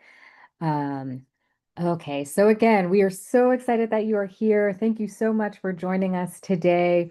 Some quick reminders is that the session is being recorded, and we will send this out along with the slides to everyone who is here today. So if you have to go to the restroom or a little bit, don't worry. We will make sure that you don't miss anything. But before we continue, I just want to take a little moment to share about the program that brought all of us here together today. So this webinar is sponsored by the Social Entrepreneurship Graduate Certificate Program at the University of Maryland School of Graduate Studies.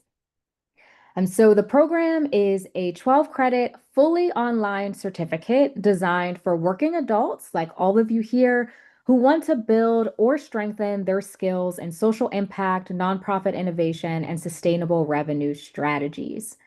If today's webinar has been helpful, the certificate gives you the opportunity to go deeper. So students in the program have more time to explore the ideas that we're talking about today, ask questions, work through real challenges, and learn directly from Dr. Kuchar and other experts in the field. You will also learn alongside a cohort of professionals who are thinking through similar questions in their own organizations and communities. So we are now accepting applications for fall 2026 admissions. We also have a spring 2027 admission as well, but the deadline for fall is July 1 and instruction begins in late August. And so in the chat, I'm going to share some more information for anyone who wants to go to the website and learn more. And we are also open for questions about the certificate program as well.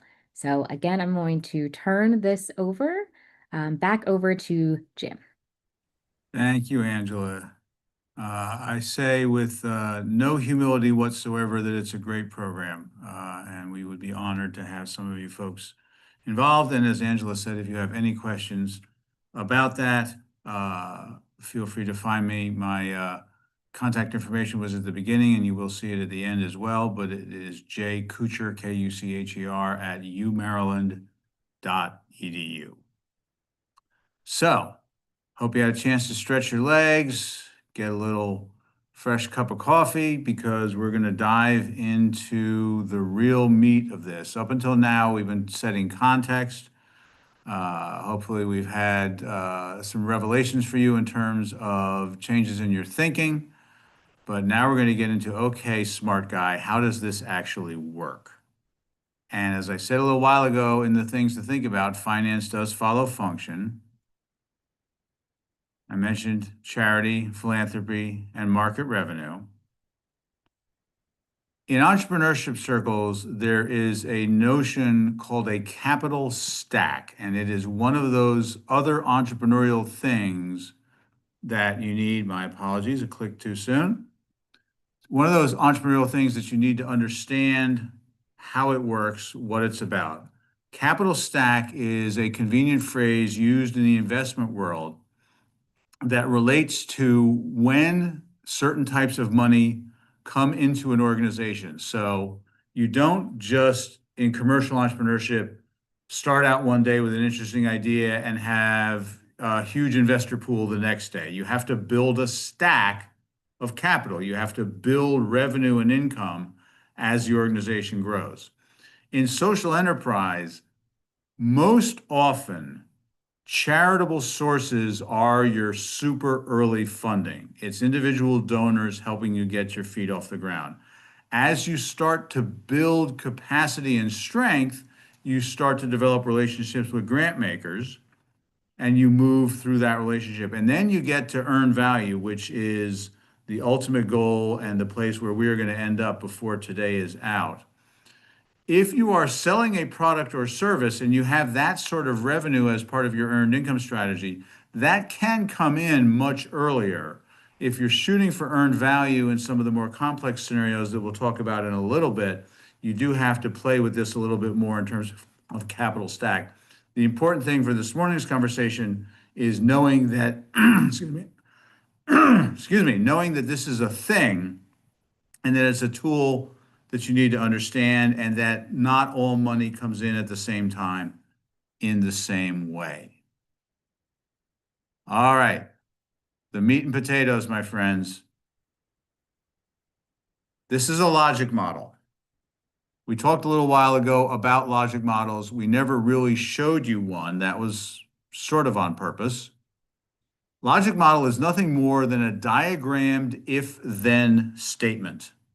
If we do certain things, we expect certain other things to happen. This is a logic model for a workforce development organization, job training. Most job training organizations start with an individual who is either in recovery or returning from incarceration. That's the first box that says recovery or returning.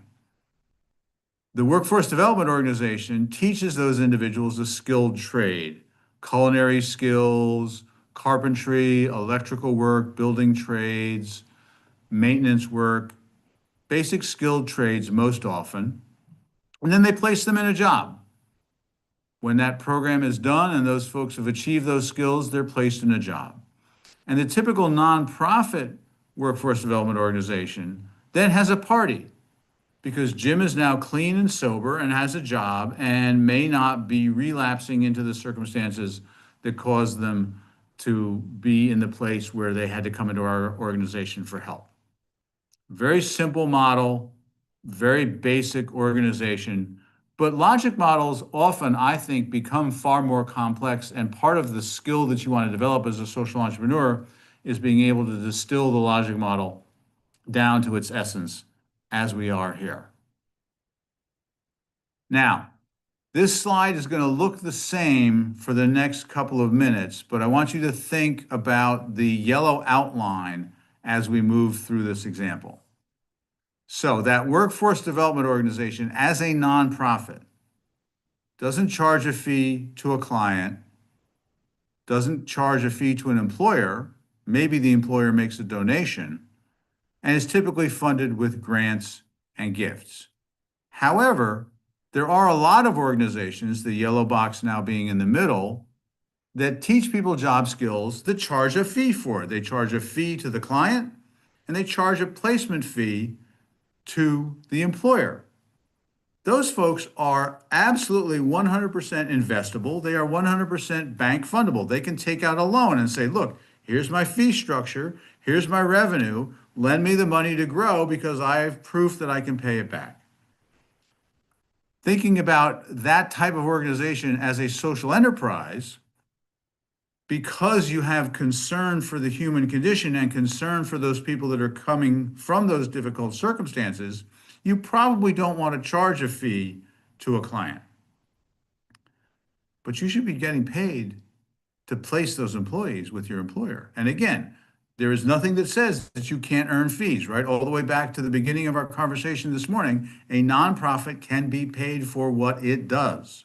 You have created a valuable thing. You have created an employee that is going to be dependable and faithful. And by the way, the statistics are such that folks coming out of difficult circumstances are actually more dependable as employees than folks coming out of Indeed or whatever local job site is there. And then you use grants to fund growth. So you have philanthropy as basically an angel investor, but your income funds operations. There was a question earlier about business model. This is a social enterprise business model. You earn income, but you also produce a social good by not paying the fee to the client, not charging the fee to the client, which then helps you increase that individual's independence and hopefully reduce the likelihood that they're going to go back to difficult circumstances. Now, I did a little research on this, and I found out that there is a very significant staffing and recruiting industry in the US. And this is just the commercial ones. This is just that middle box I showed you on the last slide.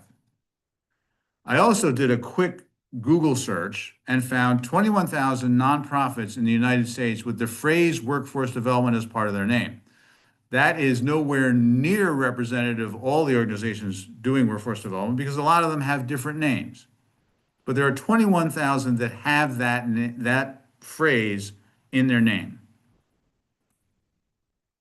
If they access 5% of that market, just 5% of that market, if they had the ability, the nerve, the strength, the courage to ask the employer to be paid just like the for-profit placement agency expects to get paid, they would generate an additional $8.3 billion in revenue without changing a single thing about what they do. I'm making a long silent pause on purpose because I think this is one of the most misunderstood parts of social innovation. You can get paid for the work that you do, and calculating it in this way is the way that you do it. All right. We are at our next exercise, which is internal asset identification. I have worked with hundreds of organizations over my career that are doing this work. And I can tell you that with one exception, literally one exception, every one of those organizations has some asset that is underutilized.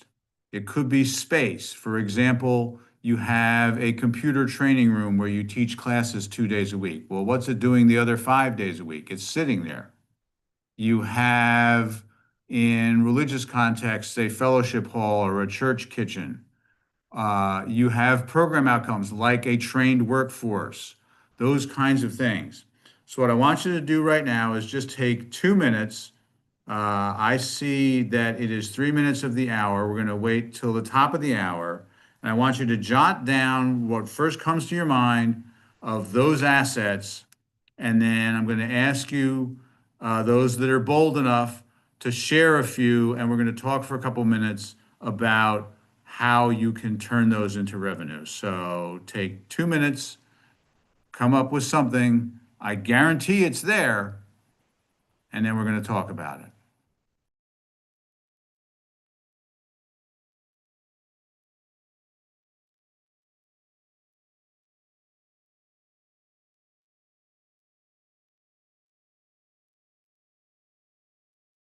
And by the way, you don't have to wait 2 minutes. If you've already got it in your head and you want to drop it in the chat now, that's perfectly fine.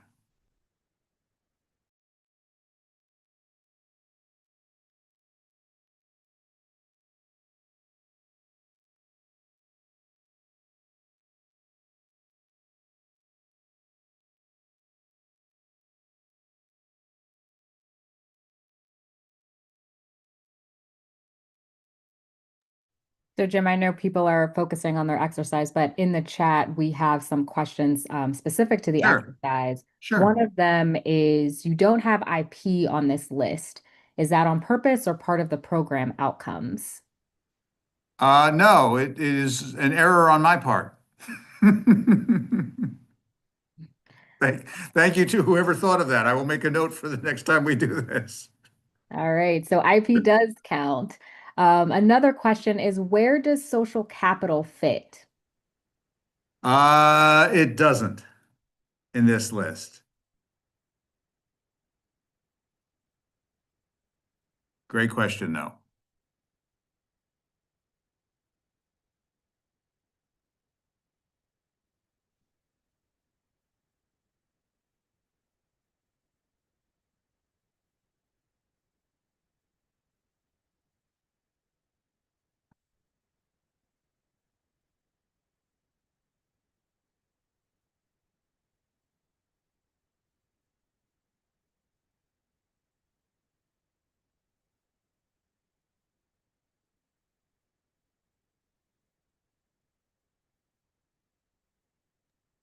And then, Jim, we do have another question. Someone asked, Sure. what does IP stand for? Intellectual property.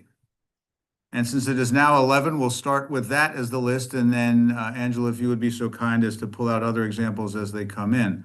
So for those of you who don't know about intellectual property is something that you have developed on your own. I've written a couple books on this subject. Those books are my intellectual property. Those books are copyrighted. Legally, you can't use the material from one of my books unless you properly cite it. And if you use too much of it, you can be violating copyright law, which basically gives my publisher the right to sue you for stealing what I wrote. Intellectual property can be licensed. So if you wanted to reproduce a chapter from a book, you go to the publisher and you say, I would like the rights to reproduce this chapter in its entirety. The publisher can be generous and say, sure, go ahead, no worries. The publisher can say, sure, go ahead, give me $100. The publisher can say, sure, go ahead, give me $1,000 or $1 million. The most popular conception of intellectual property is what's known as patents, trademarks, those sorts of things. And again, all they really do is give you the right to sue when someone violates them, but they can be licensed and they can be turned into revenue. So if you have a proprietary something, you have a special way you do things. By the way, that's included as well. I mentioned Coke and Pepsi earlier. Well, the formula for Coca-Cola is something that only about 6 people know. It is a proprietary secret. Excuse me, it's a trade secret. Those trade secrets are well guarded and they're actually insured. So Coca-Cola has an insurance policy in case somebody steals their recipe. So that's what intellectual property is, and that's how you can monetize it. What other sorts of ideas do we have in the list? All right. People are saying park, kitchens, rooms, and community center. Excellent. Um, Excellent. Kitchens are rentable. There's this trend called food trucks you may have heard of. They need a place to chop. That's a kitchen. Rent it out. we have a boardroom that could hold about 40 people that we could rent out to community organizations in need of space. Absolutely. Just make sure that when you do that, you charge actual rent, not sympathy because they're a community organization. Someone had mentioned at our university, we have a makerspace that is underutilized. I'm thinking student-led fellowship slash internship with paid community workshops slash membership models. There you go. Well done. Well done. There's an organization here in Baltimore called OpenWorks, which has all these amazing machineries, lathes, all sorts of fancy saws, welding equipment, all that sort of stuff. And you buy a membership and you go there. One of my friends is a woodworker and he does all of his work out of OpenWorks. So he doesn't have to buy all the stuff. He pays them a membership fee and enough people do it. Absolutely. Great idea. People have mentioned dental room, mental health counselors. There you go. We have a lot of Counselors. technical staff expertise. And the question is, so let me rephrase. So someone had mentioned that they have a lot of technical staff expertise. Is that its own category or program outcomes? It's both. It's an asset that can be monetized if you can find a way to get that technical staff to be a consultant or an advisor. So I work with a lot of social enterprises. Some of them are students, some of them are not. And in some of the other cases, I am an advisor to organizations. And so that's technical capacity that I have. Sometimes I give it away, sometimes I get paid for it. And that's a decision that I make on a case-by-case basis. But that's exactly the sort of thing. So if you have, folks that are particularly good at what it is you do, and those folks are not being utilized to their full capacity, find somebody that's willing to pay you for it. Absolutely. Yeah, and then one that's really interesting. Our organization has a large open facility where we host trainings, celebration dinners, etc. Our ED has started renting this space out for meetings, which is good. But she said, as a nonprofit, we can't charge for the space. We can just request a donation. And after this presentation, I'm going to dive more into this. You get an A for the morning. Now, I will say that depending on who you are selling it to, they may want to call it a donation for their purposes. So if an organization rents your space and they say, look, for my own tax purposes, or a private individual, for my own tax purposes, I want to write this check to you as a donation rather than as a rental contract, I say, I don't care. The problem with the donation strategy is that the actual cost, the actual rental rate becomes a lot more fuzzy because it's a donation and donations have all this emotional stuff tied to them, right? So if they want to write you a check and call it a donation, that's fine. Take the money, but make sure it's something approaching market rate for a similar space. So, if you look at fire departments or American Legion or those kinds of stuff, they all have hall rental programs. Look around your neighborhood, look around your community and say, what does the fire department charge to rent their space? What does the American Legion Hall charge to rent their space? We have a similar space of a similar size, similar capability. That's what we're going to charge. If the person renting it wants to call it a donation, I don't care. But the point is that you get the right amount of money for it. Great, great stuff. Any other Yeah, so burning ones in there? we have a couple of questions actually. So I'll start with one that's really relevant to what you just said.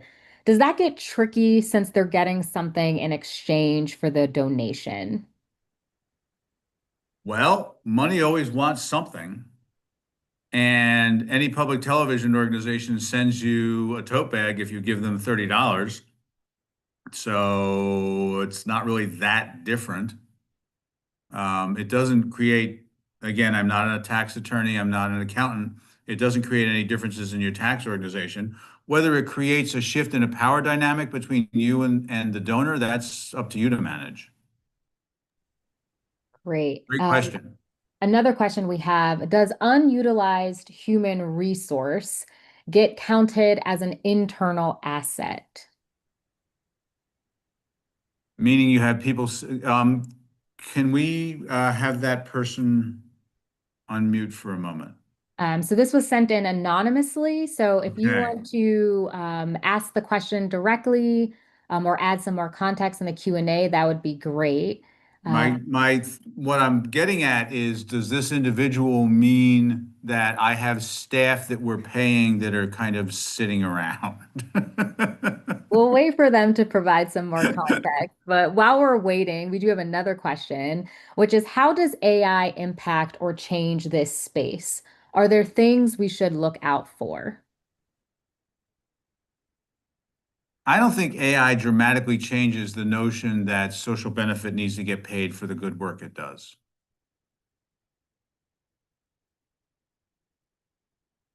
All right. So again, just like you had the list of partners and allies, this is a working list that you should continue to develop and continue to think about.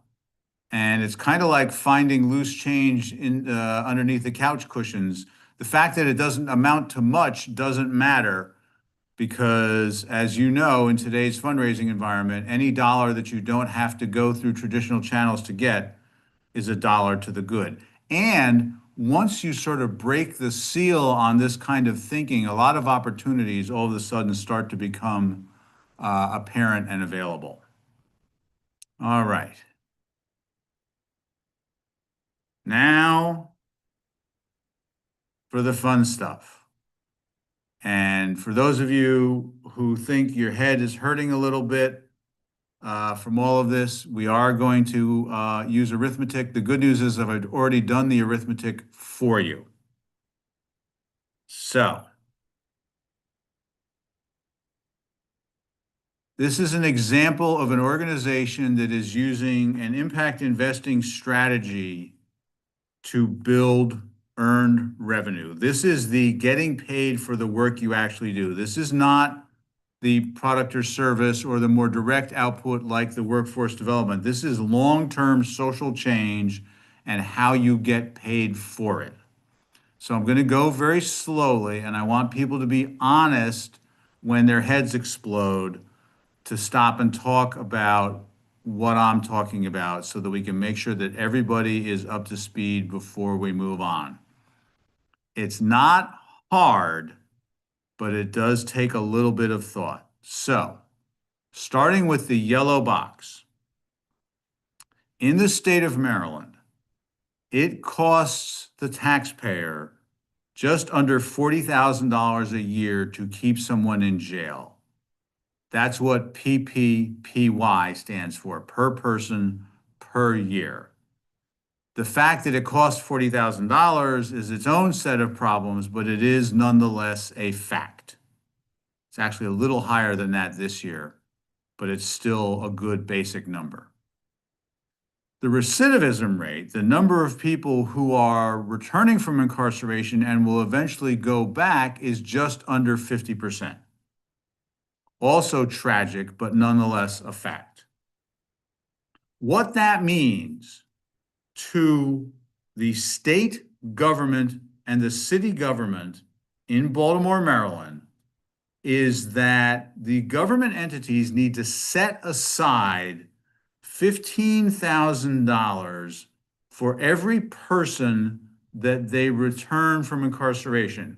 This is no different than you having a couple extra dollars in your bank account in case your car breaks down. This is no different than you buying insurance in case your house catches fire or your valuables get stolen or you say something offensive and somebody sues you. This is money that is set aside for a future expense that can be anticipated. And the reason it can be anticipated is because we know what the recidivism rate is and we know what the current cost is.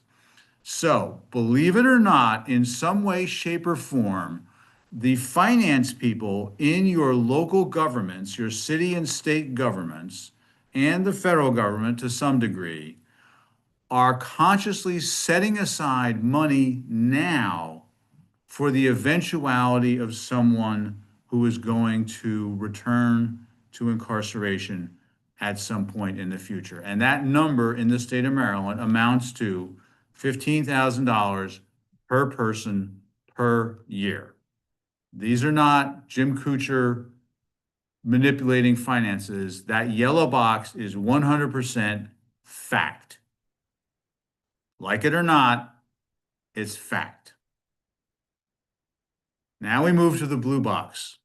You, brilliant humans who have participated in this session and are becoming much more enlightened about how this whole thing works, have developed an intervention.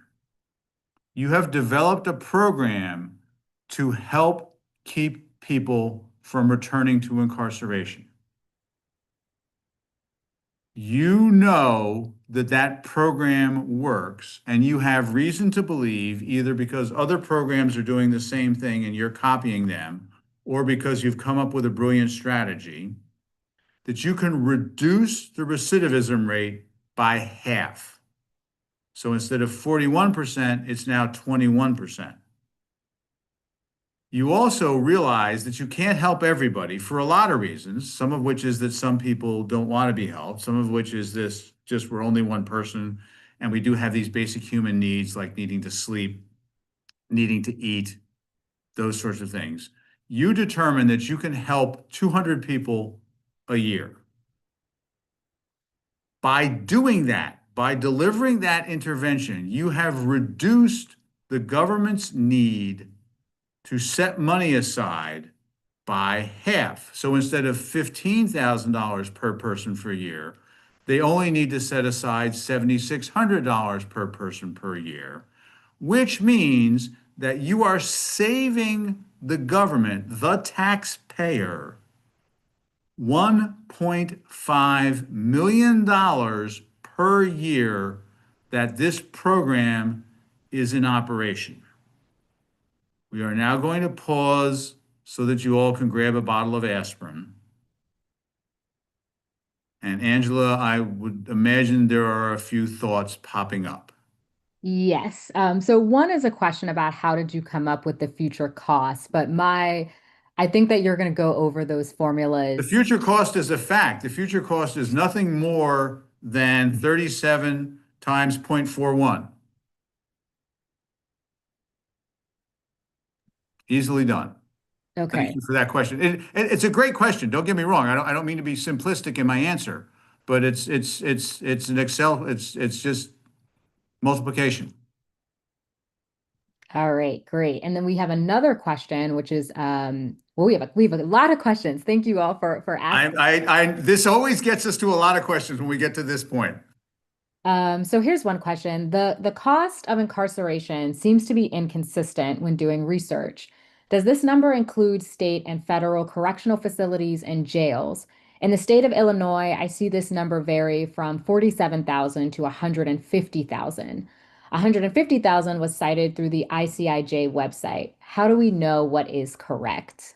Ooh, well, first of all, congratulations on your research skills. Secondly, you probably don't, so you may need to cost average or some sort of a thing. Third, this is a number that I got for Baltimore City. So it's a very specific example. Great. And another question, where can nonprofits go to get support calculating calculating the economic benefit of their specific programs?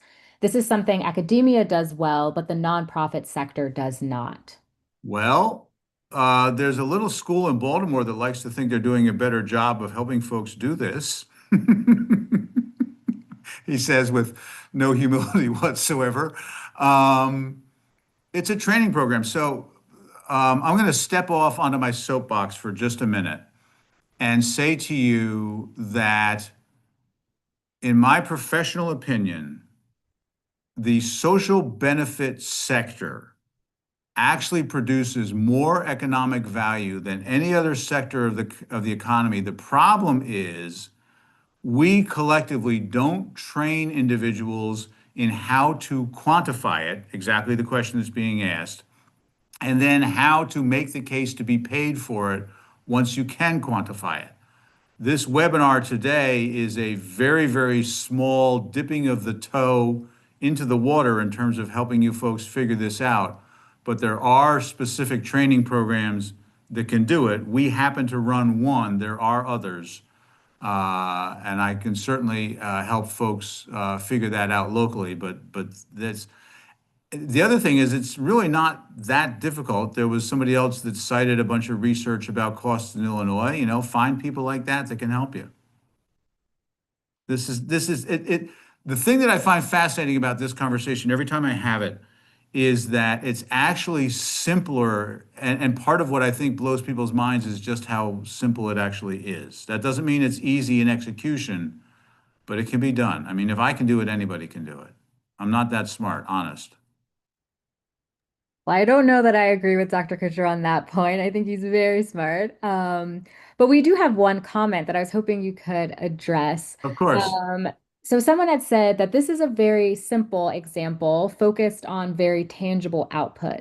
Some organizations are much more complex. Many considerations go into defining the costs, what to include in the model, what not, and the intervention might be too diffuse and hard to measure. Might be diffuse and hard to measure. Yes, absolutely true.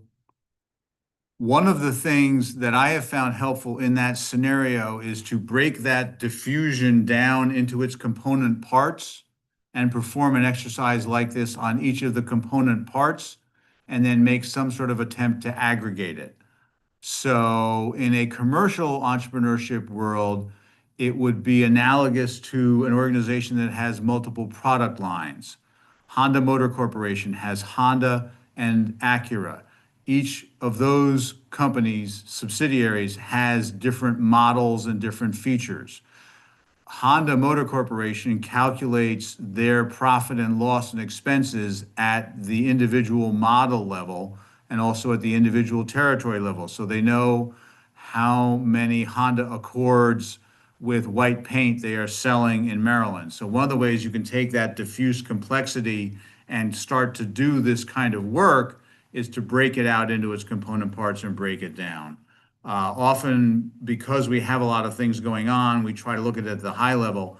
It's kind of the impact investing version of the economics of one unit conversation we had earlier today. Great. And Great then question. someone had asked that they might be jumping ahead, but is this leading into a discussion around how the program can be funded and the level of government involvement? Absolutely. It's the next set of slides. All right. Nothing up my sleeve.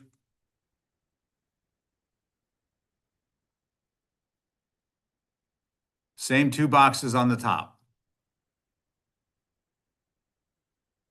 Orange box. There is a world, it exists in the US, it exists in other places as well. It is much more eloquently and frequently done in other countries, called impact investing. Impact investing is a scenario where private money, not government money, not the nonprofits money, private money, big, rich humans who have a heart. Yes, there are rich humans that have hearts, that have a need for social change, comes along and says, Angela Jackson, I believe in you. I believe that you can produce this intervention. I believe that you can develop these results. And I'm going to back that with money. And you, because you're an intelligent social entrepreneur, have done the homework to say, in order to make this work, in order to produce these savings of $7,600 per person per year, I need to build an organization. Building that organization is we're going to require startup capital. I need to rent an office. I need to get computers. I need to hire people. And I've determined that I need $250,000 to stand that up, to do the legal filings, to get an attorney, all that stuff. And then I need $500,000 to run it. So startup is 250 in the orange box, operating expense is 500,000. The private money gives you 2.75 million. And again, this is an illustration. Numbers vary. Every deal is different. But that 2.7 gives you 5 years of operating expense. That's what the OpEx word means. That's a financial term. Financial shorthand for operating expense is OpEx. And the startup expense. So that private individual puts that money up on the expectation that you will produce these results. The government does not put up a dollar up front. The government does nothing but say, okay, I'm in, here's the deal. The government's commitment is that when you produce those savings, they're not going to keep the whole 1.5 million in the blue box, that they're going to share the savings that you produce with you and with the investor. In this illustration, it's roughly divided a third, a third, a third. Again, if different circumstances vary. But when you produce those savings, and only when you produce them, you get a third of the savings, $500,000. The government gets a third of the savings. You can't take all of the savings from the government because then the mayor or the governor has nothing to run on for reelection, right? They need to be able to stand up and say, hello, taxpayer, we saved you money.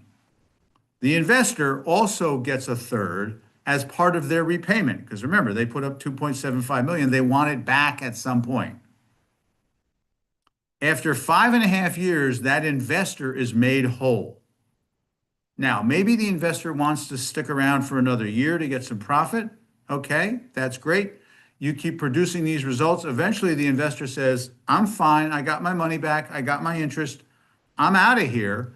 And you and the government participate in this revenue plan. This, my friends, is not a hallucination. This is not a bald guy who's been talking for 2.5 hours making stuff up.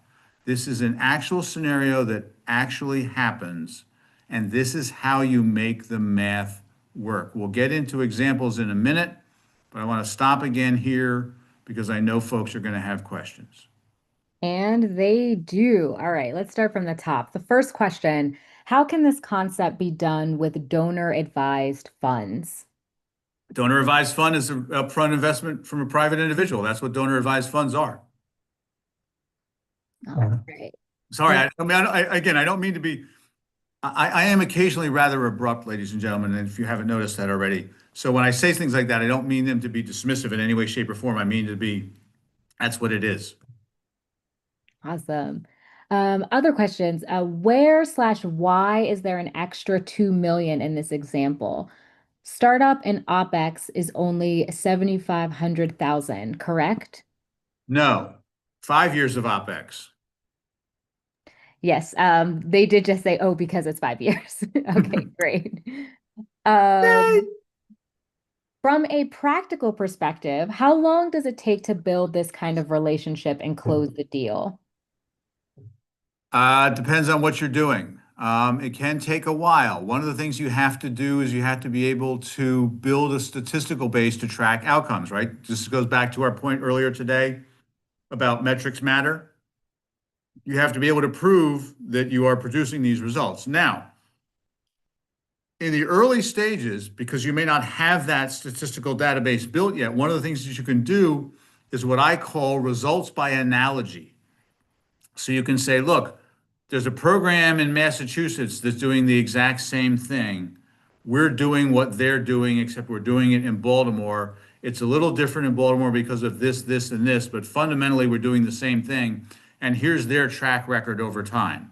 So you can lean on the work of other people that are doing similar work in other places to help you gain that credibility. But yes, this does take time, which goes back to the conversation we had about capital stack a little while ago, and understanding that early on, when you're trying to do something like this, you're probably still going to need a lot of charitable dollars and some grant money. The other good news is foundations, structured philanthropy loves this kind of strategy. And as we all know, structured philanthropy typically only wants to be involved for 2 or 3 years anyway.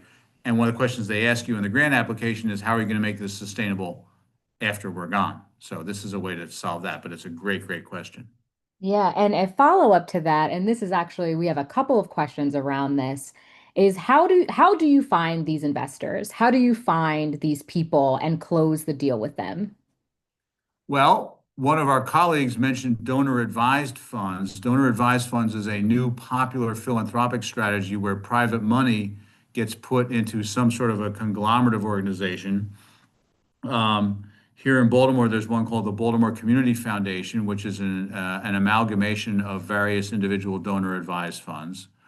They're out there. There's also a marvelous tool. There's an organization called Candid, which is a merger of two organizations, one of which used to be called the Foundation Center Database. And that database has every philanthropic organization that has made a grant. There's also another little trick that foundations don't talk about that much, which is that only 5% of their assets goes into actual grant making. 95% of it is kept in a corpus to preserve. That 95% is invested just like your 401k is invested. And there's a thing called a program related investment that you can use to access the 95% of the money that the foundations aren't spending on grants. Yes, those are conversations that take time. Yes, those are conversations that take relationship building, but they are conversations that can and are being had. Thank you, Jim. So you may have answered this question already with your previous answer, but we had another question that is specific to how do you find out who to contact in the state or federal government to propose this kind of revenue sharing? You don't. This is one of the great tricks. When the proposition is structured, the social entrepreneur is the wrong person to approach the government entity. The money approaches the government entity. You go in with them and you're right there next to them, arm in arm. But the funder is the one that goes to the government and says, here's the deal, here's what we're going to do. They are much more likely to listen to the rich individual than they are to the brilliant social entrepreneur. I recognize that may be cold-hearted to say, but it is the practical reality. So you find the funding source first, then you and the funding source together approach the government. Yeah, we're still getting questions rolling in, so thank you all for engaging and sending them. The next question is, are impact investors ever attracted to a nonprofit that utilizes mission-related investments, MRIs?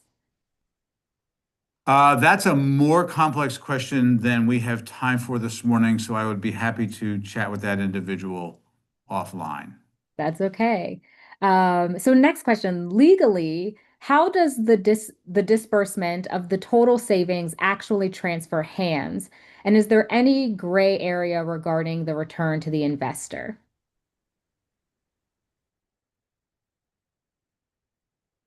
Second question first, not really, because as long as you're saving the taxpayer money, you're not in any danger there.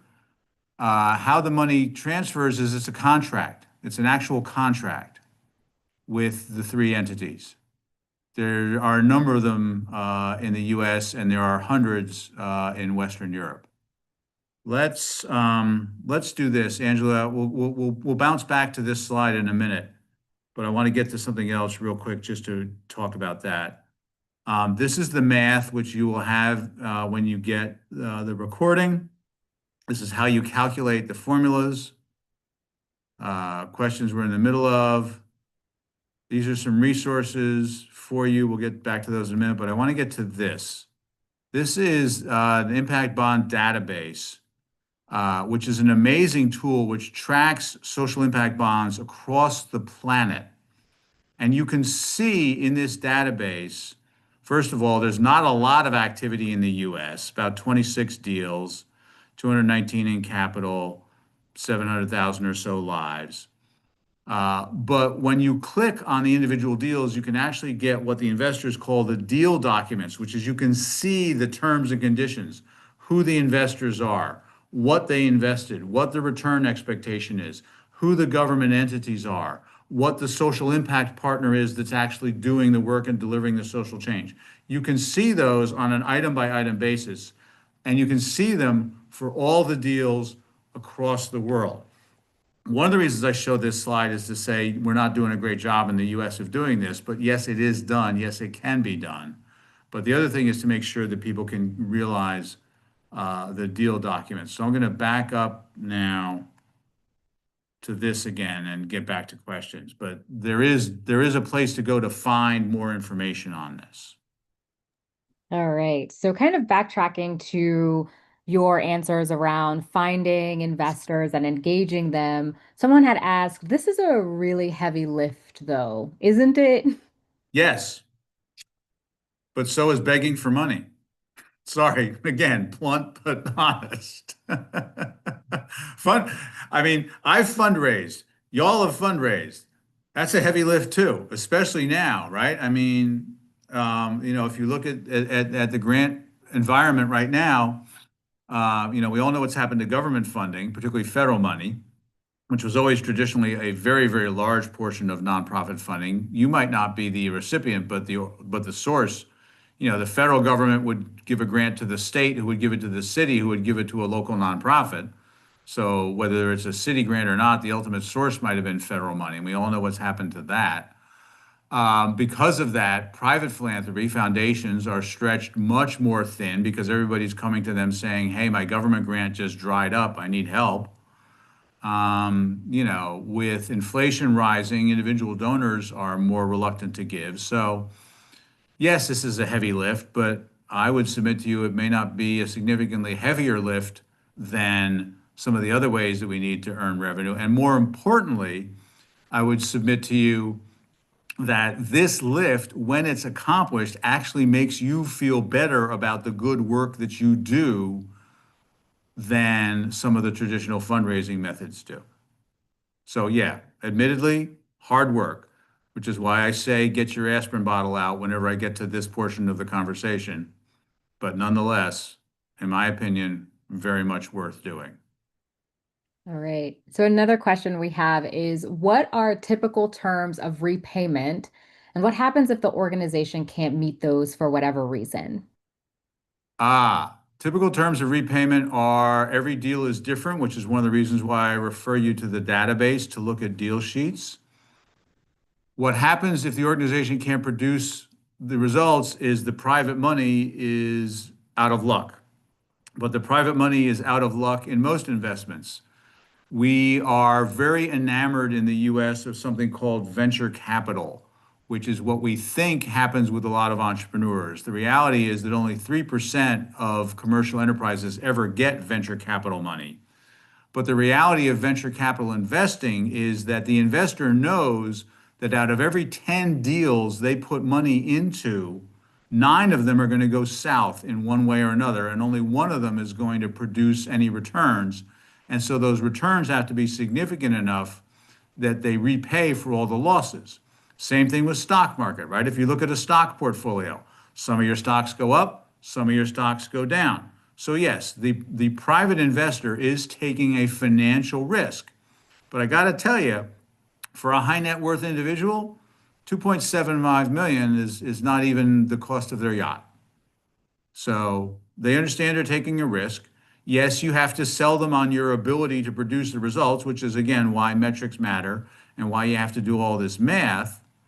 But if you don't produce the results, and this is why the government only gets involved when a savings is produced. Government's not going to take that financial risk. In fact, there was a situation in Maryland where this was tried a number of years ago, and government was asked to take part of the financial risk, and it unfortunately did not go particularly well for a number of the parties involved. So yes, the private investor is taking a financial risk on you being able to produce those results. Absolutely. All right. And then another question. This person says that they're not sure they understand how the total annual savings becomes annual cash flow. Is that an actual dollar amount coming in that is shared or credit, quote unquote, for the amount of savings that is split among the entities? If it's done right, it should be actual dollars flowing back to the three parties. Now, technically, if the government saves the money, does the government pay itself? Probably not, but it is actual flow of dollars back to the individual parties. It's real money. Okay, great. And then we have one comment, but maybe you can address this. So, what you're talking about, Dr. Kuchar, is this a long-term solution, not a near-term solution? It is a long-term solution. It can be a nearer-term solution in two ways. One is there are organizations that have been around long enough that they have this information. They just haven't used it in this way. The other is that even organizations that are new and or haven't been tracking this can start to think about it now, and you will find grant makers that if you say to them, this is what I want to build to, a grant maker will come in and say, okay, here's a grant to pilot it, to start to build that capacity. Grant makers love pilot projects. So if you start to think this way and build toward this, you can potentially increase your grant strategy over time by saying to the grant maker, this is what I'm doing.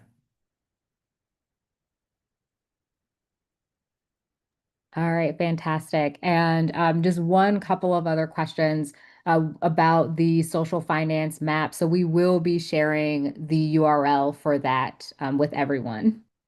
I went through it very quickly, but it's right here. And yes, we will be sharing it. I also want to point out the Social Enterprise Alliance, which is a great capacity building organization, and the Global Impact Investing Network, which is known as the GIN.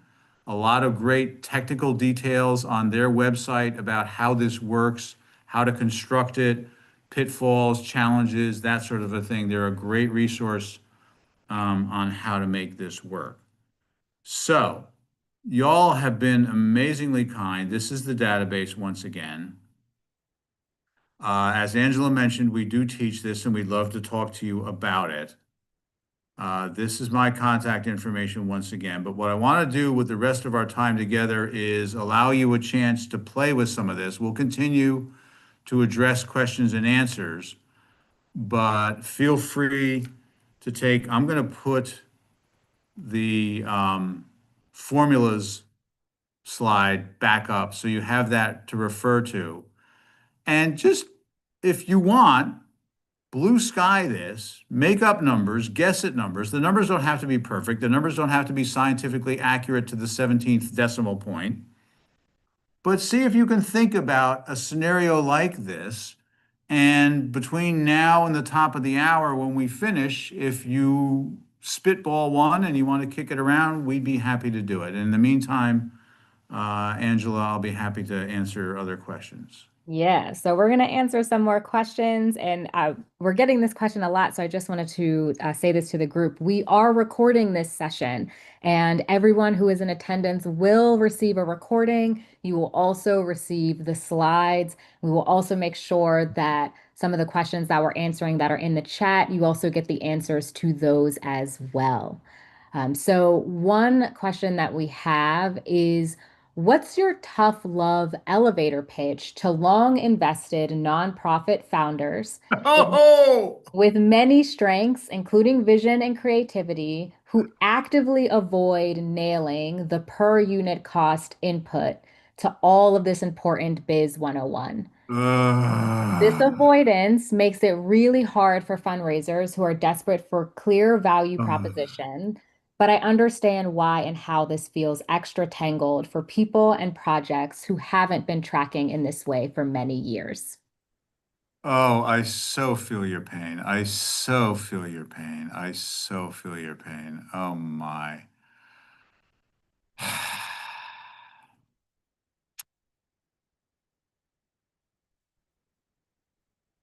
If they've been at it for a very long time, you can pray that they'll retire soon. I don't mean that to be as cynical as it sounds, but it is an honest answer, which is just kind of wait them out. Um, some of it has to do with the pain of change comment that I made earlier about how's that work, to have an honest conversation to say, how's that working for you? Because they're hurting. I mean, they will emotionally, um, adamantly defend that they are here because they care, not because they're here to crunch a bunch of numbers. But I am not aware if any of you represent a nonprofit organization that is doing just fine. God bless you. I don't know one right now. I honestly don't. And I know a lot of folks. There are folks that are doing better, and with all the humility I can muster, they are doing better because they are embracing social enterprise strategies. But if they are that deeply entrenched, I'm assuming based on the way that was phrased that it also came from a fundraising professional. And I would say to you that development jobs are also a little bit easier to get these days. So maybe it's time to shift. But yeah, there are some folks that are just so dug in on the traditional nonprofit mindsets that they're just not going to go anywhere. And that's unfortunate, but true. And sometimes trying to win that argument is not worth the energy it requires. That's my tough love answer. Great question, though. Thank you. Right. Another question that we have is, where does catalytic capital stand / get grouped in the matrix? Catalytic capital is another way that people are talking about impact investing. However, sometimes in those conversations, it's more about investing and less about impact. So you kind of have to feel people out as to what they actually mean by that phrase. That's a phrase that is used across a lot of different contexts and can mean a lot of different things depending on who's using it and how.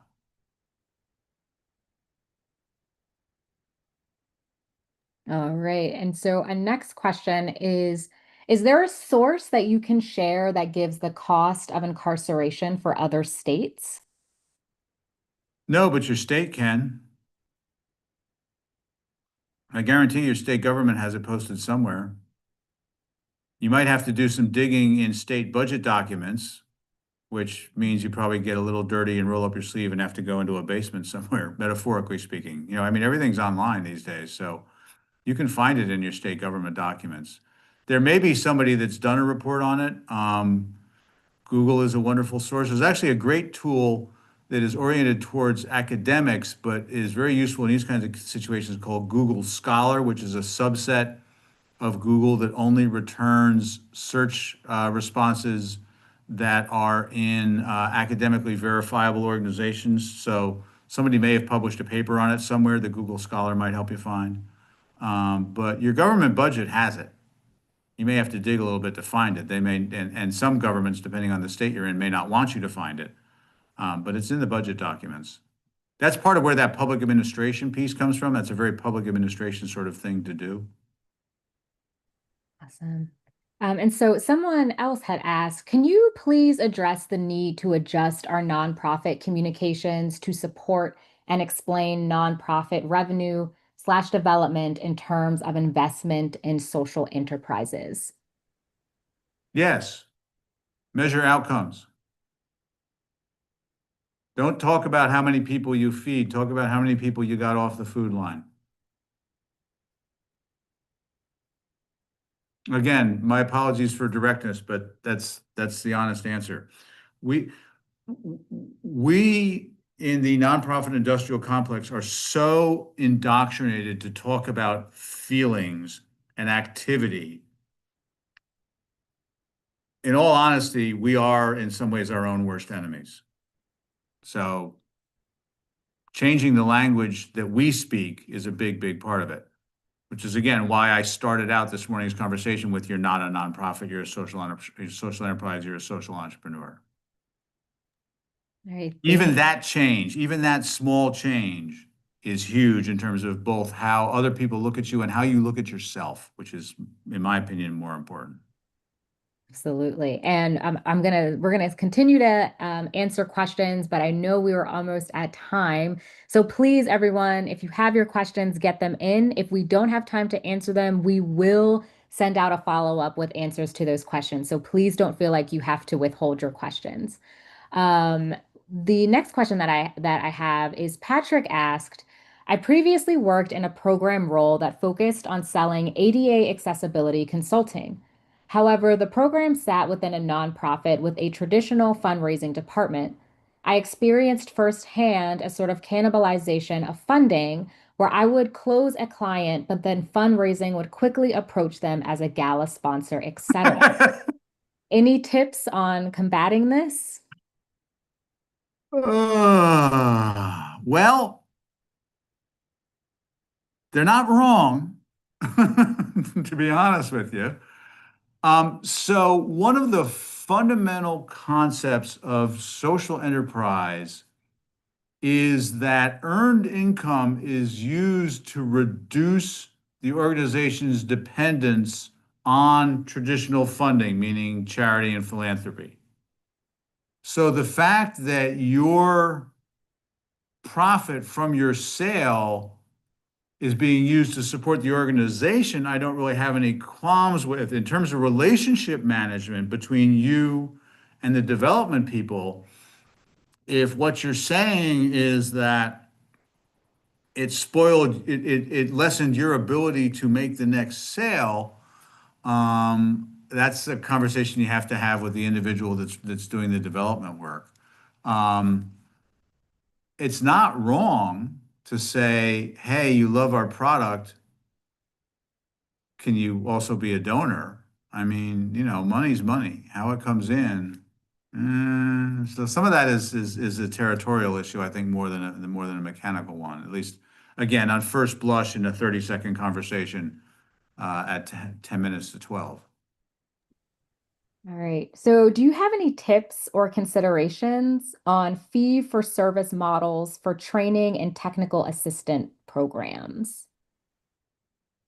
Yeah, look at the market, see what commercial training is doing. See what local consultants are charging.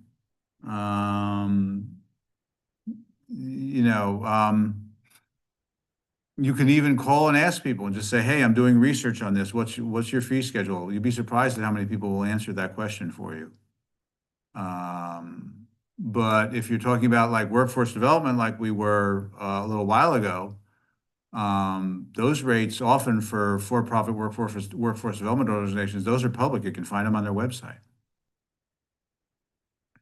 All right. And another question is, why do folks who have federal grants, especially through a university, have difficulties changing from the outputs mentality that the feds are fine with and the outcomes that the community wants? We have been fighting this fight for years and just can't get people to understand that outcomes are much more than the puts. If the individual is asking why you can't convince the federal government of that, that's a much deeper conversation. Um, so part of that, I think, gets to the conversation that I didn't spend as much time on as I wanted, which is the fact that marketing has multiple faces and that you have to speak about your work in different ways to different people. So if the federal government is funding you and the federal government wants to know how many people you fed, then that's what you need to tell them. And if the neighborhood, in terms of institutional legitimacy, wants to know how many people whose lives you've actually changed, that's what you need to tell them. So some of it is to use a popular term, some of this is actually code switching, where you need to speak different languages to different audiences. So the question asker actually has some follow-up saying that it's actually the university that only wants to share outputs. I'm not going to bite the hand that feeds me. I feel your pain. We fight the same battle here at UMB that you do at your university. It's the honest answer to that question gets back to the whole central point of our entire conversation today, which is so many of these paradigms are so deeply entrenched that people accept them as if they were natural law along the lines of the sun comes up and the sun goes down. Everything else is a human construct that we have invented, so it can be changed. Dislodging some of those mentalities is hard work, but it's a mindset, and sometimes mindsets can be changed and sometimes they can't. All right, we still have some time, so please get your Yeah, I wanted to questions. see if anybody had come up with a sketch of this value capture that they wanted to kick around, Yes. or And we're experimenting with it. while you're sharing that, I'm just going to launch the closing poll for the webinar. So we have two questions that we wanted to get all of your feedback on. So again, keep asking your questions. And like Dr. Kutcher said, if anyone's interested in sharing, you can put it in the chat or raise your hand and I will unmute you.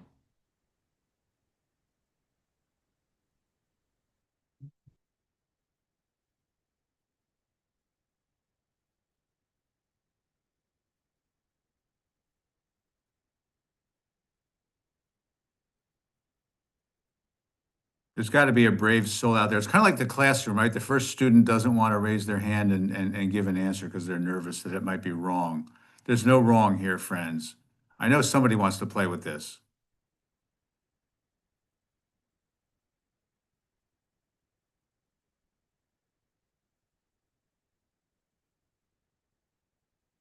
I'm also going to stop sharing. Oh, no, I'll leave this up. That's right, because we're working on this formula. Even if you don't have all four boxes figured out, if you've got one or two of them figured out, I'd love to have a brave soul chat about this for a minute or two. Either that or I scared everybody to death.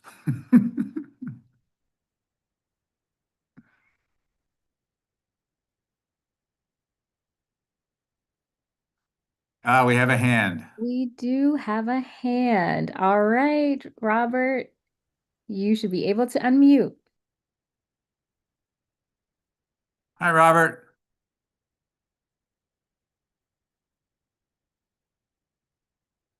Uh, Can you hear me?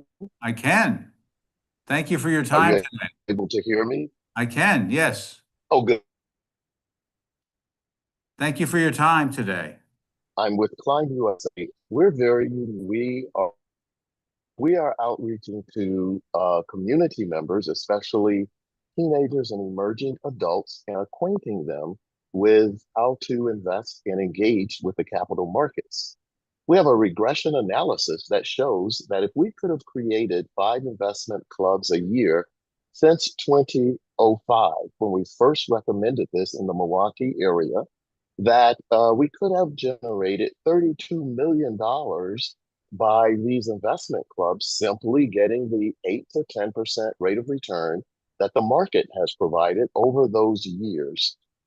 I don't know if anyone's really ever quantified what we're missing out by failing to get our teenagers and young adults, or even younger people, connected to the compounding power of the capital markets.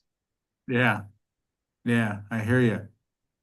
Um, And I'm do just wondering if those, there's any guidance and thought about yeah, how yeah, to yeah, no, it's, quantify well, uh, I would what say something different. what we could be Right, right, generating right. and Well, I building mean, for you just gave the numbers on it. communities everywhere, especially if you look back to past 20 years. Yeah, I mean, you just gave the numbers on the results. What I would say is, see if you can find a way to get, 15, $20 into the hands of 2 dozen kids, right? Because I mean, a regression analysis on a straight market investment, that's not going to really impress anybody because they're like, yeah, well, that's just what the market's been doing. But if you say, look, here's, Juanita and Jose and Sally and Fred, and a year ago they had $20 and now they've got 2,000, something like that would be interesting. I hope that helps. Yes, thank you, Robert. All right, we have another question. Dr. Kutcher, what are your thoughts on infiltrating the MSW curriculum with this content? I have been begging social work people to have me come on board for a long time. So I am all for it. If you can help, please find me. Yeah, the social work community desperately needs to do this. One of the interesting things in the social work, and again, some of this is the regulatory bodies, because so much time in social work is spent making sure that you can get your accreditation to go do clinical work. There are places, and actually, to toot our own horn a little bit, UMB actually has a marvelous program that does do much more applied social work within its social work arena. So there are some programs that get this at certain levels. But yeah, some of this is also, again, it's moving the needle and making stuff happen. Friends, it is 3 minutes to 12. I am incredibly grateful for the time and energy you have spent. Angela, Sean, thank you so much for your hospitality. I will, Well, Jim, I know we have 3 minutes. Can we close on a question as of you share course. your contact? All right, because I think that this question is actually really, really interesting. So this person says, as someone who runs a nonprofit raising the risk of gambling addiction among youth, please address the differences between gambling and investing because kids don't understand this and it's a rising problem. And actually, the person that asked this is Kim. And so, Kim, I just gave you the opportunity to unmute yourself. Hi, thanks. I was just addressing the person that is wanting to teach kids how to invest, right? Which I think is a really great idea. But as part of Yeah, that, I was just saying, it's, we're yeah, dealing with a huge yeah. gambling addiction problem among youth, and a lot of it is now driven by prediction markets, day Yep. trading, this kind of I stuff, was and just kids going to say do not prediction understand markets, the a lot of that difference. sort of stuff. Yeah. I'm a baseball fan. Oriole Park at Camden Yards, the outfield bleachers is now a betting pool. Yep. It's actually a Yep. betting parlor on the So, outfield bleachers, right? I mean, yes. it's become For sure. it's Yeah. So extractive anybody capitalism. dealing with finances with kids or with kids in general, just please keep that in mind because we're seeing the destruction in our support groups every day, especially around, the finances part is coming up. So just, public service announcement. Just want to throw that out there. Thank you. And I think it's a great way to close. And Angela, thank you for picking up on that because it leads me to a really fascinating point, which is, we've talked about capitalism versus extractive capitalism. We've talked about a lot of these things. At the end of the day, the only fence that keeps a social entrepreneur from becoming an entrepreneur that's an extractive capitalist is the face that they see in the mirror. At the end of the day, it's your own moral structure that helps you do this. Friends, it is noon in Baltimore. Thank you, thank you, thank you. We're here if you need us. You will get the recordings. This has been amazing. We are incredibly grateful, and we wish you nothing but success in your future endeavors. Mazel tov, my friends.